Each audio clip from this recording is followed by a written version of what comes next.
তো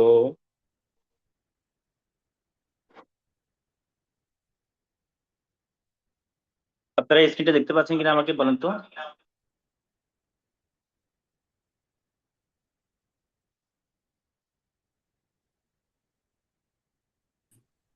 হ্যাঁ, দেখা যাচ্ছে। আচ্ছা, ঠিক আছে।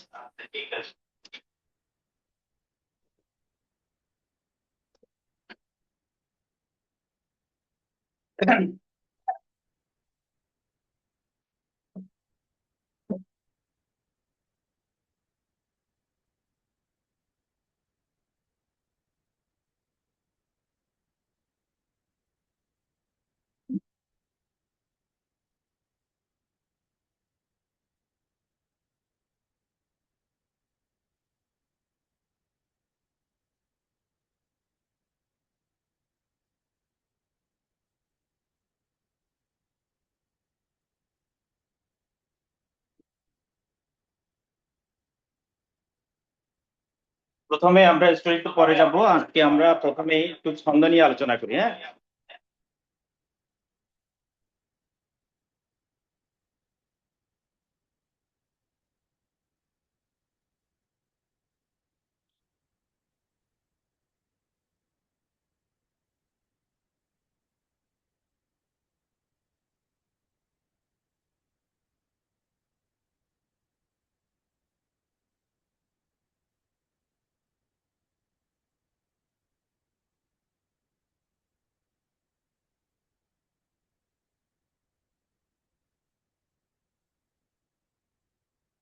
আচ্ছা, প্রথমে আমরা ছন্দ বিজ্ঞান,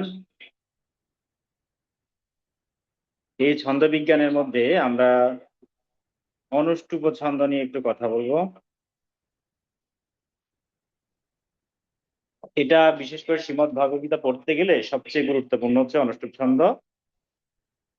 এই অনুষ্টুপ ছন্দ কাকে বলে, কিভাবে তৈরি হয়?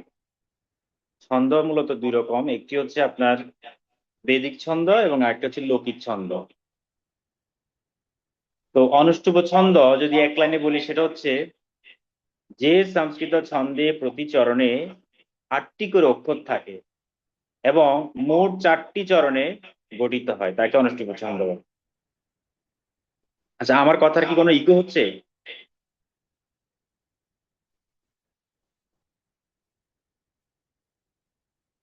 কেউ একটু বলেন তো, আমার কথার কি কোনো ইকো হচ্ছে কিনা ওখান থেকে?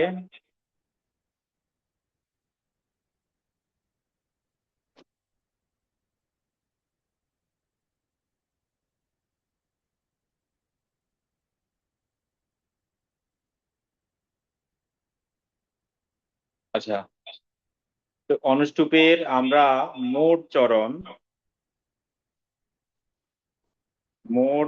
পাবো। মোট চরণ হচ্ছে আপনার 4টি চরণ, কেমন 4টি। তারপরে আমাদের প্রতি চরণে 8টি করে অক্ষর,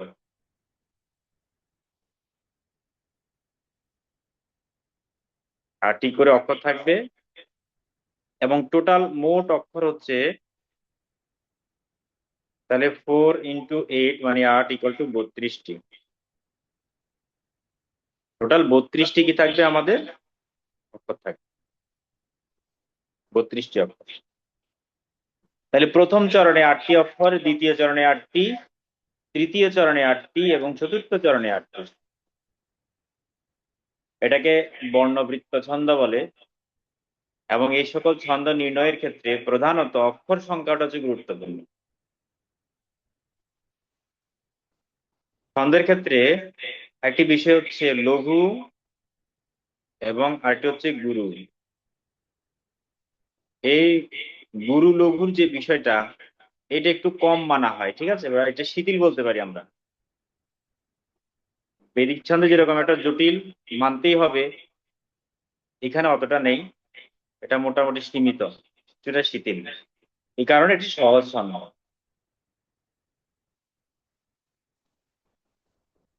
তো যাই হোক, আমরা এটার গুরু লঘুর বিন্যাসটা একটু দেখে নিব কিভাবে কি করতে হয়। উদাহরণ হিসেবে আমরা শ্রীমদ্ ভগবদ গীতার একটা শ্লোক আমরা নিতে পারি। শ্রীমদ্ ভগবদ গীতার একটা শ্লোক, যেমন প্রথম যে শ্লোকটা রয়েছে, ধর্মক্ষেত্রে কুরুক্ষেত্রে সমবেতা ইয়ুৎসবঃ মামকাঃ পাণ্ডবশ্চৈব কিম অকুর্বত সঞ্জয়। এই যে প্রথম যে শ্লোকটা, এই শ্লোকটাও কিন্তু আমাদের মোটামুটি অনুষ্টুপ ছন্দে রচিত আর কি। তো সেটা কিরকম, আমি যদি শ্লোকটা একটু লিখি। ইকো হচ্ছে আপনার শব্দ। যেমন ধর্মম, ঠিক আছে, ধর্মক্ষেত্রে কুরুক্ষেত্রে সমবেতা ইউৎসব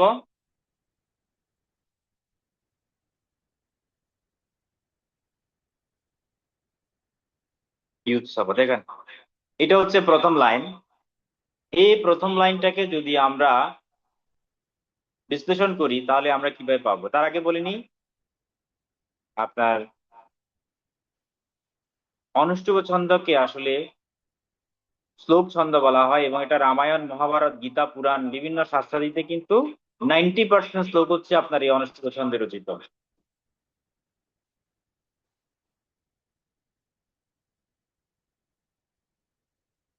তারপরে আমরা যেমন এই যে এখানে প্রত্যেকটা শব্দকে আমরা যদি ভেঙে ভেঙে লিখি আলাদা আলাদা করে, ভাঙার পরে আমরা, আমি এখানে দেখিয়ে দিচ্ছি ডিফারেন্ট কালি দিয়ে। এই যে ধ, ম, ক্ষেত্রে, এখানে চারটা আমরা পাচ্ছি, এটাকে ভাগ করলে আমরা চারটা পাই।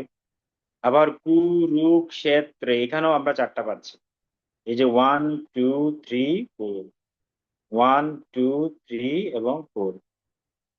ঠিক আছে, সমবেতাটাকে আমরা যদি ভাঙি আলাদা আলাদা করে, সমবেতা, ইউ ইউথ, ঠিক আছে, অর্থাৎ ইউৎসব, এটাকেও আমরা মোটামুটি ভাগ করতে পারি।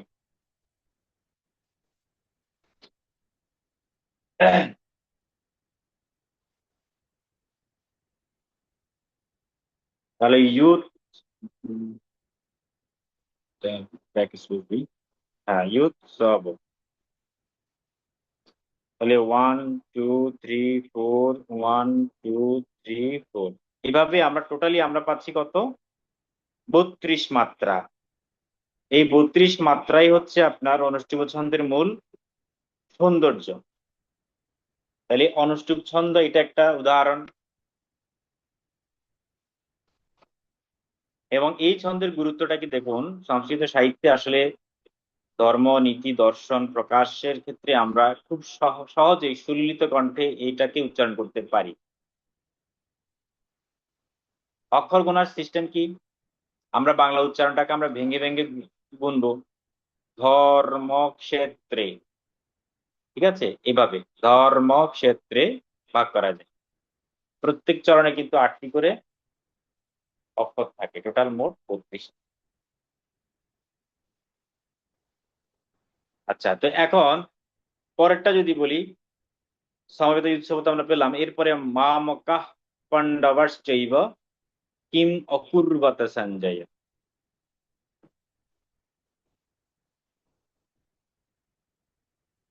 মা মকাও একইভাবে আমরা ভাঙতে পারি, মা মকাহ পাণ্ডবাশ্চৈব কিম অকুর্বত সঞ্জয়, একই কথা।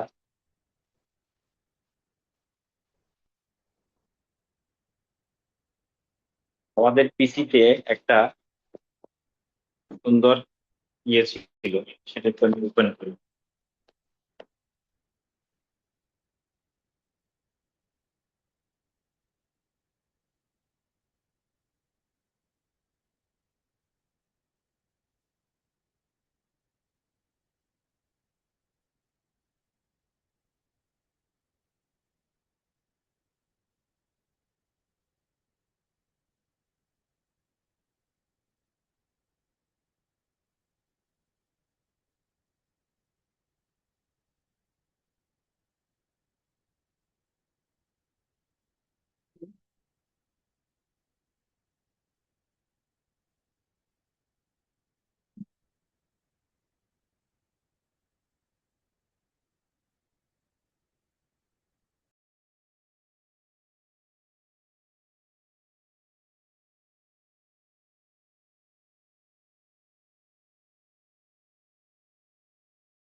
আমরা এখানে একটু দেখি, দেখুন এখানে অক্ষরবৃত্ত বলতে কি বোঝায় এবং অক্ষর বা সিলেবাল যে বিষয়গুলো খুব সুন্দরভাবে আমাদের একটা সূত্র লেখা আছে, সেই সূত্রটা আমরা একটু খেয়াল করব। দেখুন, অনুষ্ঠুপ ছন্দে পঞ্চম বর্ণটা লঘু হয়, পঞ্চম বর্ণটা সবসময় লঘু, ষষ্ঠ বর্ণ গুরু হয়।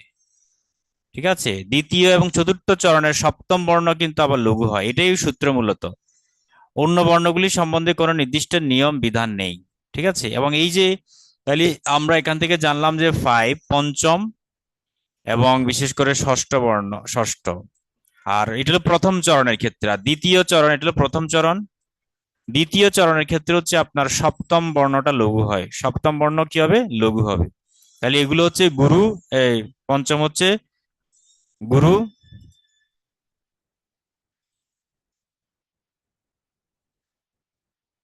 পঞ্চম হচ্ছে গুরু, পঞ্চম হচ্ছে লঘু, ষষ্ঠ হচ্ছে গুরু, আর দ্বিতীয় চরণের সপ্তম বর্ণ হচ্ছে লঘু। আমরা এটাই মাথায় রাখলে চলবে, এটার আমরা অ্যাপ্লিকেশনটা দেখবো এখন একটু পরেই। কি ব্যাপার?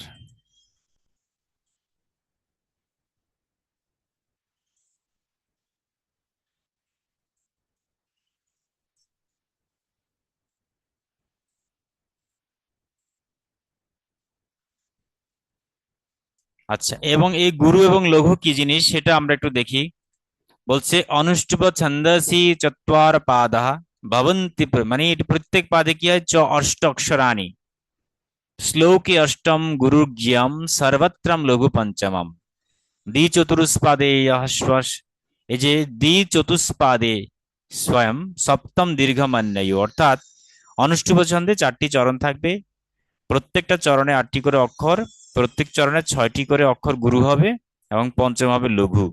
এটা হচ্ছে গুরু লঘু মানার জন্য আর কি, যারা উচ্চারণ করে পাঠ করতে চান তাদের জন্য সপ্তম অক্ষরটি প্রথম এবং তৃতীয় চরণ গুরু হয়, আর দ্বিতীয় এবং চতুর্থ চরণে হর্ষ হবে। এখন এই গুরু লঘুটা কি, এই যে অ, ই, উ, রি, লি এগুলো হচ্ছে লঘু বর্ণ। আর গুরু মানে হচ্ছে আমরা দীর্ঘস্বর যাকে বলা হয়, যেমন ধরেন আ, ইটা ই হয়ে যাচ্ছে, এ, ওই, ও, ঔ, হ্র এবং রি, এগুলো হচ্ছে গুরু বর্ণ। এখন এই গুরুর মতো করে উচ্চারণ করতে হয়, এগুলো আলাদা সাইন সিম্বল থাকে, সেটা আমরা একটু পরে দেখব।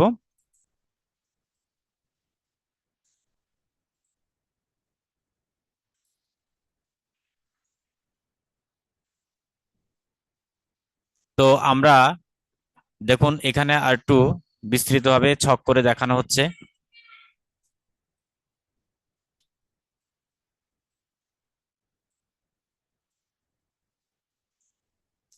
আচ্ছা, প্রথম চরণে তাহলে 1 2 3 4 5, তাহলে প্রথম চরণে কি হবে, পঞ্চম বর্ণটি লঘু হবে, দ্বিতীয় চরণের সবই লঘু, ষষ্ঠ কি হচ্ছে, গুরু হচ্ছে। আচ্ছা, আর দ্বিতীয় চরণের সপ্তমটা লঘু হচ্ছে, বাকিগুলো সেম সেম থাকবে। চতুর্থ চরণে গিয়ে লঘু হয়ে যাচ্ছে সপ্তম, বাকি সব ঠিক থাকবে। তো এখন এটাকে আমরা দেখুন, প্রথম যে শ্লোকটা রয়েছে, ধৃতরাষ্ট্র উবাচ ধর্মক্ষেত্রে কুরুক্ষেত্রে সমবেতা হুয়ুৎসবঃ মামকঃ পাণ্ডবশ্চৈব কিম অকুর্বত কিম কিম অকুর্বত। এখানে কিন্তু দুটো শব্দ, কিম এবং অকুর্বত, সঞ্জয়। তো এটা দেবনাগরীতে আমরা এভাবে সবাই লিখবো, ধৃতরাষ্ট্র উবাচ, ধর্মক্ষেত্রে কুরুক্ষেত্রে, এটা দেবনাগরীতে লেখা হয়েছে। এটাকে আমরা ভাগ করে যদি আমরা এরকম করে ফেলি, প্রথম চরণ, দ্বিতীয়, তৃতীয়, চতুর্থ, এভাবে আমরা অনেকগুলো পদে ভাগ করতে পারি, সেই প্রত্যেকটা পদে করে আমরা আটটা আটটা করে পাবো এবং আটটা করে অক্ষর পাবো আর কি। যেমন ধরুন এখানে একটা অক্ষর, এই 2 3 4 5 6 7 এবং 8, এই টোটালি প্রত্যেকটা লাইনের মধ্যে আটটা আটটা করে থাকবে। তো সবকিছু মিলে 32টা করে অক্ষর, এই 32টা অক্ষর যদি মেলানো যায় তবে সেটা অনুষ্ঠুপ ছন্দ হবে, তখন সে অনুষ্ঠুপ ছন্দ এটা রচিত। এখন ওটা উচ্চারণে গুরু লঘুটা মূলত, আমরা যে প্রথমে গুরু লঘুর কথা বললাম, এই গুরু লঘুটা আসলে উচ্চারণটা কখন ঝোঁক মানে স্ট্রেস দিতে হবে, কখন স্ট্রেস দিতে হয় না, সেটা বোঝার জন্য অ্যাকচুয়ালি আপনার এই গুরু লঘুটা মিটা নির্ণয় করতে হয় আর কি। আমরা যেমন দেবনাগরীতে বলি না, ধর্মক্ষেত্রে কুরুক্ষেত্রে সমবেতায়ুৎসবঃ, মম কঃ পাণ্ডবশ্চৈব কিমকুর্বত সঞ্জয়। এই যে আপনার আপস এন্ড ডাউন যে টিউনিং গুলা বা আমরা ইন্টোনেশন গুলা ঝোঁক গুলা সেটি বোঝার জন্য গুরু লঘুটা জানতে হয়। পঞ্চমে গিয়ে ধর্মক্ষেত্রে কুরুক্ষেত্রে, এই যে কুরুর মধ্যে গিয়ে একটা স্ট্রেস হচ্ছে, কারণ পঞ্চম বাংলা লঘু এটা কুরু, আর গুরু হচ্ছে কুরুক্ষেত্রে, হে রতে গিয়ে একটু জোর দিতে হয়। ঠিক আছে, তো আমরা এই বিষয়টা যদি আরেকটু আহ ডিটেলসে দেখি,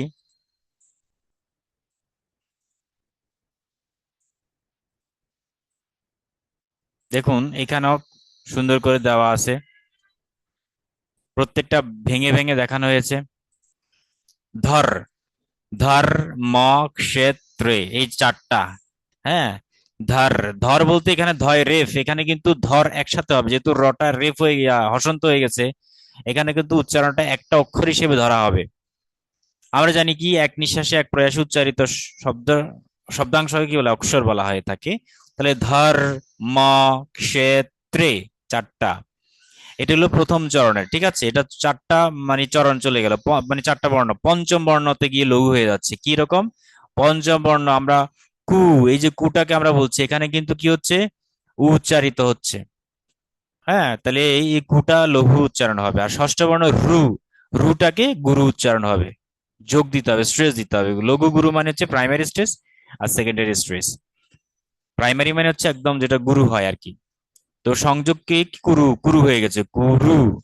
ধর্মক্ষেত্রে কুরুক্ষেত্রে, ঠিক আছে, কুরুক্ষেত্রে, ক্ষেত্রে হচ্ছে সপ্তম বর্ণ, গুরু এবং লঘু নির্ণয় করা যায়। এটা হলো প্রথম চরণ। দ্বিতীয় চরণে সমবেতা, এই যে আলাদা আলাদা করে ইয়ুৎসবহ, ঠিক আছে, এগুলো হচ্ছে একটু অ্যাডভান্স, এগুলো যারা ভাষা নিয়ে হয়তোবা উচ্চশিক্ষা করছেন তাদেরকে এই ছন্দ বিজ্ঞানটা পড়ানো হয়, এই শ্লোক নির্মাণ করার জন্য। আপনি নিজে যখন এই বিষয়ে আপনার পাণ্ডিত্য বা আপনি যখন স্কলার হয়ে যাবেন এই ছন্দ বিজ্ঞান নিয়ে বা সংস্কৃত ভাষায়, তখন আপনি নিজেই অনেক শ্লোক বানাতে পারবেন, বিশেষ করে এই ছন্দে বা বিভিন্ন এই অনুষ্ঠুপ ছন্দে অনেক লেখা লিখতে পারবেন, কাব্যিক ছন্দে আর কি। আচ্ছা, ইউথ সভা, দেখুন এই যে জ্বর ও সুকার, এটা ইউ, উচ্চারণটা হবে ইউথ। আচ্ছা, ইউথ, ইউথ সবাহা, এই যে সতে লঘু চলে আসছে, এই নিয়মটা ফলো করা হয় সব সময়। মা মকাফ পাণ্ডবাস চৈব, দেখুন এখানে এই যে ভাগ করা হয়েছে, কোথায় গুরু হচ্ছে, এই সপ্তম বর্ণটা তৃতীয় চরণে, হ্যাঁ, 2 3 4 5 6 7 8, নবম, হ্যাঁ, পাণ্ডবাস শিব, পাণ্ডবা, ঠিক আছে, মা মকাফ পাণ্ডবাস চৈব, এই যে ডর মধ্যে গিয়ে, অর্থাৎ পঞ্চম, 1 2 3 4 5, এই পঞ্চম বর্ণ, পঞ্চমটা কি হয়ে গেছে, লঘু হয়ে গেছে। ষষ্ঠটা কি হলো, গুরু হয়ে গেল, আর সপ্তমটা গুরু হয়ে গেছে, এভাবে চলবে। কিম অকুর্বত, কিম, এটা যে কিম অকুর্বত, কিম অকুর্বত, যখন আপনি অকুর্বত আলাদা করে উচ্চারণ করবেন তখন কিন্তু ময়ের পরে হর্ষ চিহ্ন দিয়ে দিতে হয়, তখন উচ্চারণটা কি হবে, কিম, কিম অকুর্বত। ঠিক আছে, তো আমরা এটাকে ভেঙ্গেও লিখতে পারি, যেমন কিম, কিম লেখার পরে আপনি লিখবেন কি, অকুর্বত, কিম অকুর্বত সঞ্জয়, দুটাকে তখন সন্ধি হয়ে গিয়ে গিয়ে কি হয়, কিমকুর্বত হয়ে যায়, কিমকুর্বত, কিমকুর্বত, হ্যাঁ, কিমকুর্বত, কি করেছিল, অকুর্বত মানে হচ্ছে করেছিল, পাস্ট টেন্স আর কি, কিমকুর্বত সঞ্জয়া, এ সঞ্জয়, ঠিক আছে, সঞ্জয়কে আলাদা করে ভেঙ্গেও লেখে, তো সন, এই সনের পরে অবশ্য হর্ষিনা দিতে হবে, সঞ্জয়।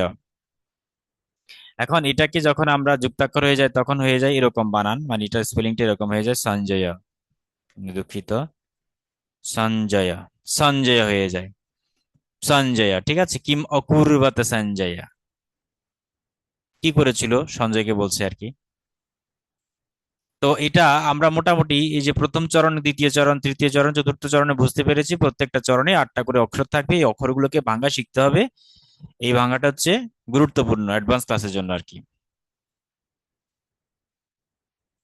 তো আমরা পরের স্লাইডটা যদি দেখি, আচ্ছা পরের স্লাইডে গিয়ে আমরা মোটামুটি আমাদের শ্রীমদ্ ভগবদ গীতার আমরা বিভিন্ন টপিক নিয়ে আমরা ডিসকাস করব। আপাতত এতটুকুই রাখি আমরা, সেটা হচ্ছে আমরা এখান থেকে যেটা জানলাম যে প্রত্যেকটা লাইনের মধ্যে টোটালি 8টা করে অক্ষর থাকবে, এভাবে 4টা লাইন মানে 32টা অক্ষর, এই 32টা অক্ষর মিলেই, যদি 32টা অক্ষর মিলে যায় তাহলেই সেটি অনুষ্ঠুপ ছন্দ হবে। এবং শ্রীমদ্ ভাগবত গীতার বেশিরভাগে 90%ই, মানে বলা যায় 95%-এর উপরে হচ্ছে আপনার এই অনুষ্ঠুপ ছন্দ প্রত্যেকটা শ্লোক। কয়েকটা আছে ত্রিষ্টুপ ছন্দ, অনেক সময় দেখবেন যে আপনার লাইন বেশি, মানে 4টা লাইন হয়ে যায়, 3টা লাইনে বিশাল বড় বড়, 5টা লাইন 6টা লাইন হয়ে যায়, তখন সেগুলো ত্রিষ্টুপ ছন্দ। ওটা 44 মাত্রা, ওটা 44 অক্ষর থাকে, মাত্রা বলে এটাকে। হ্যাঁ, এটাকে অনেক সময় মাত্রা বলা হয়ে থাকে।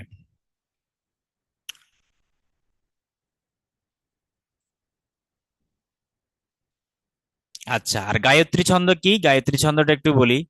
যেমন আপনার গায়ত্রী ছন্দটা,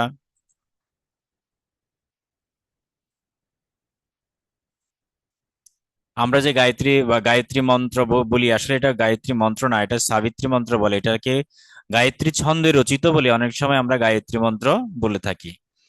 তো এটা কিরকম, এখানে টোটাল 24টা মাত্রা থাকে, 24টা, 24, এই 24টা মাত্রা। তো সেই 24টা মাত্রা কিভাবে একটু দেখে নিই আমরা। দেবনাগরীতে লেখা হয়েছে, এখানে খুবই পবিত্র এক শক্তিশালী আহ গায়ত্রী। তো এটার বাংলা উচ্চারণও দেওয়া হয়েছে যাতে আপনাদের জন্য সুবিধা হয়। ওম ভূর ভুবঃ স্বাহা। দেখুন এখানে ভূর ভুবঃ, এখানে দুইটা, ভূলোক ভুবলোক সহলোক। ওম ভূর মানে 3টা লোক আর কি, থার্ড হেভেন। ভূর ভুবঃ স্বাহা তৎ সবিতুর বরেণ্যম। তৎ সবিতুর বরেণ্যম, এগুলোকে আমরা কিভাবে ভেঙে ভেঙে উচ্চারণ করবো, যেমন তৎ সবিতুর বরেণ্যম, তৎ সবিতুর বরেণ্যম, ধিয়ো, ধিয়ো, ধিয়ো, এটা গেল ধিয়ো ইউ নাহা, ধিয়ো ইউ নাহা, এই যে ইউ নাহা এটা উচ্চারণ করতে হবে। ইউন প্রচোদয়াত, এটা ভাঙা ভাঙা হয়েছে, প্রচোদয়াত, প্রচোদয়াত। হ্যাঁ, এগুলোকে আমরা আরো সূক্ষ্মভাবে আমরা দেখতে পারি। যেমন ধরুন এখানে খেয়াল করুন সবাই, গায়ত্রী ছন্দের যে গঠনটা, যে গঠন বিন্যাস, সেটা একটু খেয়াল করুন। তো 24টা মাত্রা, আমরা আগে বলেছিলাম 3টা করে কি থাকবে, লাইন থাকবে বা 3টা পদ থাকবে। 3টা পদ, 24টি মাত্রা, প্রত্যেক পাদে থাকবে 8টি করে অক্ষর। এবং এইসব আমরা জানি মূল ঋক যে অংশ, ভূর্ভুবঃ স্ব অংশটি মূলত আমরা অনেক সময় বিভিন্ন মন্ত্রের ক্ষেত্রে বলা হয়ে থাকে এটা মানে প্রস্তাবনা আর কি। এখানে বিভিন্ন স্বর্গলোককে বোঝাচ্ছে, বিভিন্ন ঊর্ধ্ব লোকগুলাকে বোঝাচ্ছে। হ্যাঁ, এটাকে ঊর্ধ্ব স্বর্গ বলা হয় বা হেভেন বলা হয়েছে আর কি।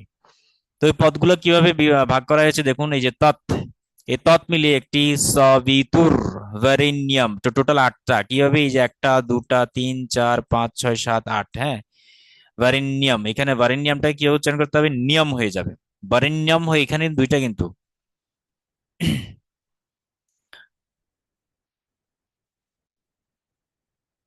আচ্ছা,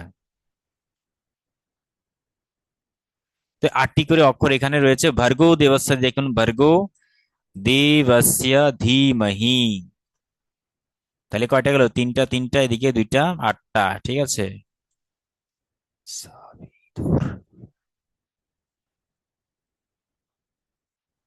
ধিয়ো ইয়ো নাহা, খেয়াল করুন, ধিয়ো ইয়ো নাহা, এই যে ধি ইয়ো ইয়ো নাহা প্রচোদয়াট, এখানেও কিন্তু 8টি করে অক্ষর আছে। এই টোটালি 3 8 24, এই 24টা মিলে আমাদের গায়ত্রী ছন্দ রচিত হয়।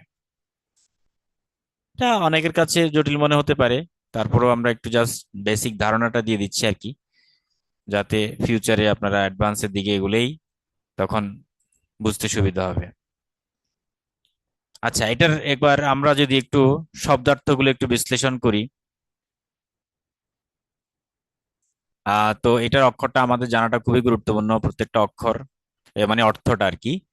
দেখুন এখানে ওম শব্দটা কি, ওম শব্দটা হচ্ছে আমাদের সর্বোচ্চ ব্রহ্মবাচক শব্দ, হচ্ছে প্রণব বা ওমকার। এবং এটা শ্রীমদ্ ভগবদ গীতাতে এটিকে ভগবান শ্রীকৃষ্ণ অর্জুনকে তাই বলে গেছেন যে ওম তৎসৎ, অর্থাৎ ওমকার হচ্ছে শব্দ ব্রহ্ম। এটাই হচ্ছে একমাত্র ঈশ্বর জ্ঞাপক পরম ব্রহ্মের প্রধান শব্দ। আমরা বলি না, আমরা তোমার মেইন নাম, মানুষের একটা প্রধান নাম থাকতে পারে, আবার কিছু কিছু ছদ্মনাম থাকতে পারে, বা কিছু কিছু নিক নেম থাকতে পারে, এক একজন এক একভাবে ডাকতে পারে। একটা স্কুলের একটা বাচ্চাকে একটা প্রধান নাম থাকে, টিচাররা অনেক সময় দুষ্টুমি করে বিভিন্ন নাম দেয়, বাচ্চারা বন্ধুরাও তাকে অনেক নাম দিতে পারে, ঠিক আছে। এরকম সবার জীবনে আছে, সবাই আপনারা জানেন যে school life, college life, university লাইফে আপনারা অনেক সময় দুষ্টুমি করে অনেক নামে বলতেন। তো সেই নাম বললেও কোনো সমস্যা নেই, কিন্তু প্রধান একটা নাম থাকবেই থাকবে। একটা মানুষের যেমন আমরা যারা সনাতন ধর্মাবলম্বী রয়েছেন, তাদের সনাতন ধর্মাবলম্বী রয়েছেন, তারা অনেক সময় কুষ্ঠির নাম বলে একটা নাম আছে, কুষ্ঠির নাম একটা, ডাক নাম একটা, সার্টিফিকেট নেম আরেকটা, ঠিক আছে, এভাবে নানান রকমের নাম বলে। তো মা বাবা বাচ্চাদেরকে অনেক আদর করে বিভিন্ন নাম দিয়ে থাকেন। হ্যাঁ, এই জন্য বিভিন্ন নাম আছে অলরেডি, কেমন, অর্থাৎ একজন পার্সনের সুপ্রিম পার্সোনালিটি, ঈশ্বর বলুন, ভগবান, বা ঈশ্বর বলুন, ব্রহ্ম বলুন, হ্যাঁ, অর্থাৎ গড যাকে বলা হয়, সেই স্রষ্টার বিভিন্ন নাম মানুষ ডেকেছিল। তো প্রত্যেকটা নাম যতটাই পাওয়ারফুল, তার চেয়ে সবচেয়ে পাওয়ারফুল এবং শ্রেষ্ঠ এবং প্রধান অরিজিনাল যে শব্দ ধ্বনি, মানে এটা একটা ধ্বনি আসলে, ওমকার, ওমকার কোনো শব্দ না, এটা হচ্ছে ধ্বনি। এটা পরম ব্রহ্মের কিন্তু একটা ধ্বনি। হ্যাঁ, এটাকে যদি বা প্রতীকের মাধ্যমে এটা একটা কাল্পনিক ভাবে এটাকে উপস্থাপন করা হয়েছে, কিন্তু কোনো ধ্বনিকে আসলে কোনো অক্ষর দিয়ে, মানে কোনো শব্দ দিয়ে দেখানো যায় না বা বোঝানো যায় না। কিন্তু আসলে এখন মানুষকে যদি বোঝাতে হয় বা মানুষকে যদি কাছাকাছি কিছু বোঝাতে হয়, তখনই কিন্তু তাকে দিতে হয়। একটা উদাহরণ দিই আর তাহলে বুঝতে সুবিধা হবে। যেমন ধরুন, যখন আমাদের যে কলগুলো আছে, মানে চাপ কল আর কি, টিউবওয়েল, সেই টিউবওয়েলে অনেক সময় দেখবেন পানি পড়ে যায়, অর্থাৎ চাপাচাপি করলেও পানি উঠে না। তখন কি করতে হয়, বাহ্যিক থেকে অর্থাৎ বাহির থেকে সবাইকে মানে একটু পানি দিতে হয়। যখন আমরা বাইরে থেকে একটু পানি দিয়ে থাকি, তখন কিন্তু ভিতর থেকে সেই আবার জলস্রোত, মানে একদম পানি বেরোতে থাকে, তখন আর কোনো থামা নেই। এই যে বাহির থেকে যে পানিটা দেওয়ার ফলে সেই পানিটা উঠে গেল, এটি হচ্ছে এখানকার মাহাত্ম্য। যে আমরা তখন কাছাকাছি কোনো একটা শব্দ ধ্বনি, মানে কোনো একটা প্রতীক ধ্বনি, আর একটা প্রতীক, এটা হচ্ছে ধ্বনির লিখিত রূপটাই এটাকে প্রতীক বলি বা বর্ণ বলি। হ্যাঁ, তো কাছাকাছি একটা প্রতীক দিয়ে যখন এটাকে ব্যাখ্যা করা হয় বা এটাকে বোঝানো হয়, তখন মানুষ যখন একটা চান্টিং করে অর্থাৎ জপ করতে থাকে, এটা একটা ফ্রিকোয়েন্সি তৈরি হয়, ফ্রিকোয়েন্সি, কাছাকাছি ফ্রিকোয়েন্সি তৈরি হয়। প্রত্যেক শব্দেরই কিন্তু একটা কি রয়েছে, ফ্রিকোয়েন্সি রয়েছে। এটাকে বলা হচ্ছে মানে সাউন্ড ফ্রিকোয়েন্সি। হ্যাঁ, সাউন্ড, এগুলো খুব সাইন্টিফিক ব্যাখ্যা। ফ্রিকোয়েন্সি, একটা ফ্রিকোয়েন্সি রয়েছে, এটাকে বলে সাউন্ড ফ্রিকোয়েন্সি। তো এই সাউন্ড ফ্রিকোয়েন্সি কিরকম, শব্দ, যে কোনো অক্ষর বলুন, শব্দ বলুন, যে কোনো সংখ্যা বলুন, নাম্বার। যেমন আমরা নিউমোলজি বলে একটা টপিক রয়েছে, নিউমেরোলজি, যেটাকে বাংলা অর্থ হচ্ছে সংখ্যা তত্ত্ব। এটাকে বলে সংখ্যা তত্ত্ব। এটার একটা ফ্রিকোয়েন্সি রয়েছে, সংখ্যা তত্ত্বের একটা ফ্রিকোয়েন্সি রয়েছে। ধ্বনি তত্ত্ব, মানে ধ্বনির কম্পাঙ্ক যেটাকে বলে আমরা, সাউন্ড, এটাকে ফ্রিকোয়েন্সি মানে কি, এটাকে বলা হচ্ছে শব্দের কম্পন। আচ্ছা, শব্দ না, আমরা ধ্বনি বলি, ধ্বনির কম্পন। কারণ ইউনিভার্সিটিতে সবসময় ফ্রিকোয়েন্সি অর্থাৎ সবকিছুই কাঁপছে কিন্তু প্রতিনিয়ত। হ্যাঁ, এটা আমরা আমাদেরকে এটা উচ্চতর রিসার্চ করতে গেলে আমাদেরকে এটা শিখতে হবে, জানতে হবে যে এই মহাবিশ্বের সবকিছু প্রতিনিয়ত কি করছে, ভাইব্রেট হচ্ছে, কাঁপতেছে। সেই ইউনিভার্সাল কনসেপ্ট বা ইউনিভার্সাল কম্পনের সাথে যদি আমাদের চিন্তার কম্পন তরঙ্গ একই হয়ে যায়, একাত্মতা হয়ে যায়, তখন আমরা বিশ্ব ব্রহ্মাণ্ডের সেই সাউন্ড গুলো ক্যাচ করতে পারি, ধরতে পারি। ঠিক আছে, তো এরকম এমন একটা কম্পন ফ্রিকোয়েন্সি যেটাকে বলা হচ্ছে 432 হার্জ। 432 হার্জ।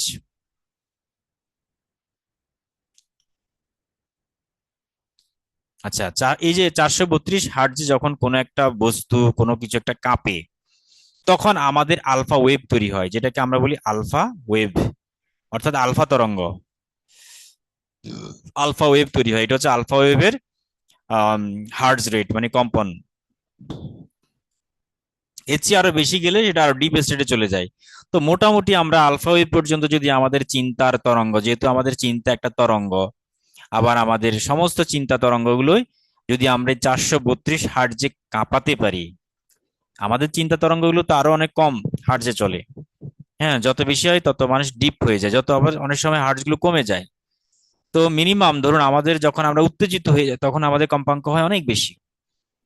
আবার যখন আমাদের মন ছুটাছুটি করে প্রতিনিয়ত, তখন আমাদের কম্পাঙ্ক অনেক বেশি হয়। যখন তাকে ধীরে ধীরে ধীরে ধীরে আস্তে আস্তে কম্পাঙ্ক সংখ্যা কমাতে থাকি, তখন কিন্তু আমাদের চিন্তাগুলো গাঢ় হয়ে যায়, স্থির হয়ে যায়। এই যেমন 432 হার্টজে যদি আপনি কোনো দেখুন ইউটিউবে সার্চ করবেন বিভিন্ন 432 হার্টজের যে সাউন্ড ফ্রিকোয়েন্সি, সেখানে এগুলো সব মেডিটেশনের জন্য পারফেক্ট। এবং ওই ধ্বনিগুলো সফট মিউজিক আপনি যদি শোনেন কিছুক্ষণ, তখন আপনি ডিপ মেডিটেটিভ লেভেলে চলে যাবেন, বা যেটাকে আমরা মোরাকাবা বলি। বিভিন্ন ধর্মে বিভিন্ন নামকরণ করা হয়েছে, কেউ বলে মোরাকাবা, কেউ বলে মেডিটেশন, কেউ ধ্যান। হ্যাঁ, যে এক এক জায়গায় এক এক রকম নাম। তো এই ধ্যানের আবার অনেকগুলো ক্লাসিফিকেশন আছে, সেটা আমি অত ডিপে যাচ্ছি না এখন। শুধুমাত্র এটা বলবো, এই 432 হার্টজে যখন আপনি কোনো কিছু চিন্তা করছেন বা ভাবতেছেন, তখন আপনার ভিতরে আলফা ওয়েভ তৈরি হয়। আর আলফা ওয়েভ তৈরি হলে আপনি তখন একদম সূক্ষ্ম সূক্ষ্ম স্পন্দনগুলো ধরতে পারবেন ন্যাচারালে। হ্যাঁ, এর চেয়ে যখন আপনি আলফার পরে আবার ডেল্টা রয়েছে, ডেল্টার পরে আবার থিটা রয়েছে, এগুলো আরো অনেক গভীর একদম ফ্রিকোয়েন্সি, আরো কমে যাবে, লো ফ্রিকোয়েন্সি। তখন দীর্ঘ তরঙ্গ আকারে আমাদের চিন্তাগুলো কাজ করে। খুব স্লো হয়ে যায় ব্রেন তখন, হ্যাঁ, চিন্তা শক্তি স্লো হয়ে যায় এবং ফোকাসড হয়ে যায়। তখন মানুষ এটা গভীর ঘুমের মতো অবস্থা। আমরা যখন গভীর ঘুমে যাই, তখন আমাদের এইসব আমরা আলফা ওয়েভ ডিপ ওয়েভে চলে যাই আর কি, ডেল্টা ডেল্টা বা থিটা লেভেলে চলে যাই। তো এগুলো হচ্ছে আমাদের গামা লেভেলটা কিরকম। গামা লেভেলটা হচ্ছে আপনার সর্বোচ্চ যখন আমরা উত্তেজিত অবস্থায় থাকি, তখন যখন রাগ ঝগড়াঝাটি মারামারি, তখন আমাদের ব্রেন গামা ফ্রিকোয়েন্সি তৈরি থাকে, মানে চলে যায়। আর গামা ফ্রিকোয়েন্সি তৈরি হলে তখন আমাদের যে কোনো সিদ্ধান্ত আমরা নিতে পারি না। যেমন মানুষ যখন উত্তেজিত হয়, মানুষ যখন রেগে যায় প্রচন্ড, ওইরকম অবস্থায় কিন্তু মানুষ কোনো সিদ্ধান্ত নিতে পারে না। তখন সেই মানে কি, যাকে খুশি তাকে সে আঘাত করে, মারামারি করে, মানে তার হুঁশ জ্ঞান থাকে না। কে তার পুত্র কন্যা, কে তার স্ত্রী, কে তার মা, কে তার আত্মীয় স্বজন বন্ধু বান্ধব, কোনো হুঁশ থাকে না। সে যাকে পাবে তাকে সেই মারবে, বা তাকে বকাঝকা করবে, তাকে গালিগালাজ করবে। এগুলো হচ্ছে গামা ফ্রিকোয়েন্সি। এবং সে তখন ফিউচার দেখতে পায় না, অর্থাৎ ভবিষ্যতে এই একটা শব্দ মুখ দিয়ে বের হওয়ার পরে তার এটার প্রতিক্রিয়া কি হবে সেটা কিন্তু সে ভাবতে পারে না, সে চিন্তাই করতে পারে না। এই কারণে গামা ফ্রিকোয়েন্সিটা অত্যন্ত ক্ষতিকর আমাদের জন্য। তাই মানুষ যত জীবনে রাখবে, ততই মানুষ নিজেকে ধ্বংস করবে। এই জন্য বলে না, রেগে গেলেন তো হেরে গেলেন, এটি কথা আছে, বিভিন্ন জায়গায় ইউজ হয়। তো যাই হোক, 432 হার্টজ যখন আমাদের কমতে থাকবে, তখন আমাদের চিন্তা তরঙ্গগুলো ধীর হয়ে যায়, ফোকাসড হয়ে যায়, আমরা একদম কনসেন্ট্রেশনটা গভীর ডিপ হয়ে যায়, তখন আমাদের একটা মেডিটেশন হয়ে যায়।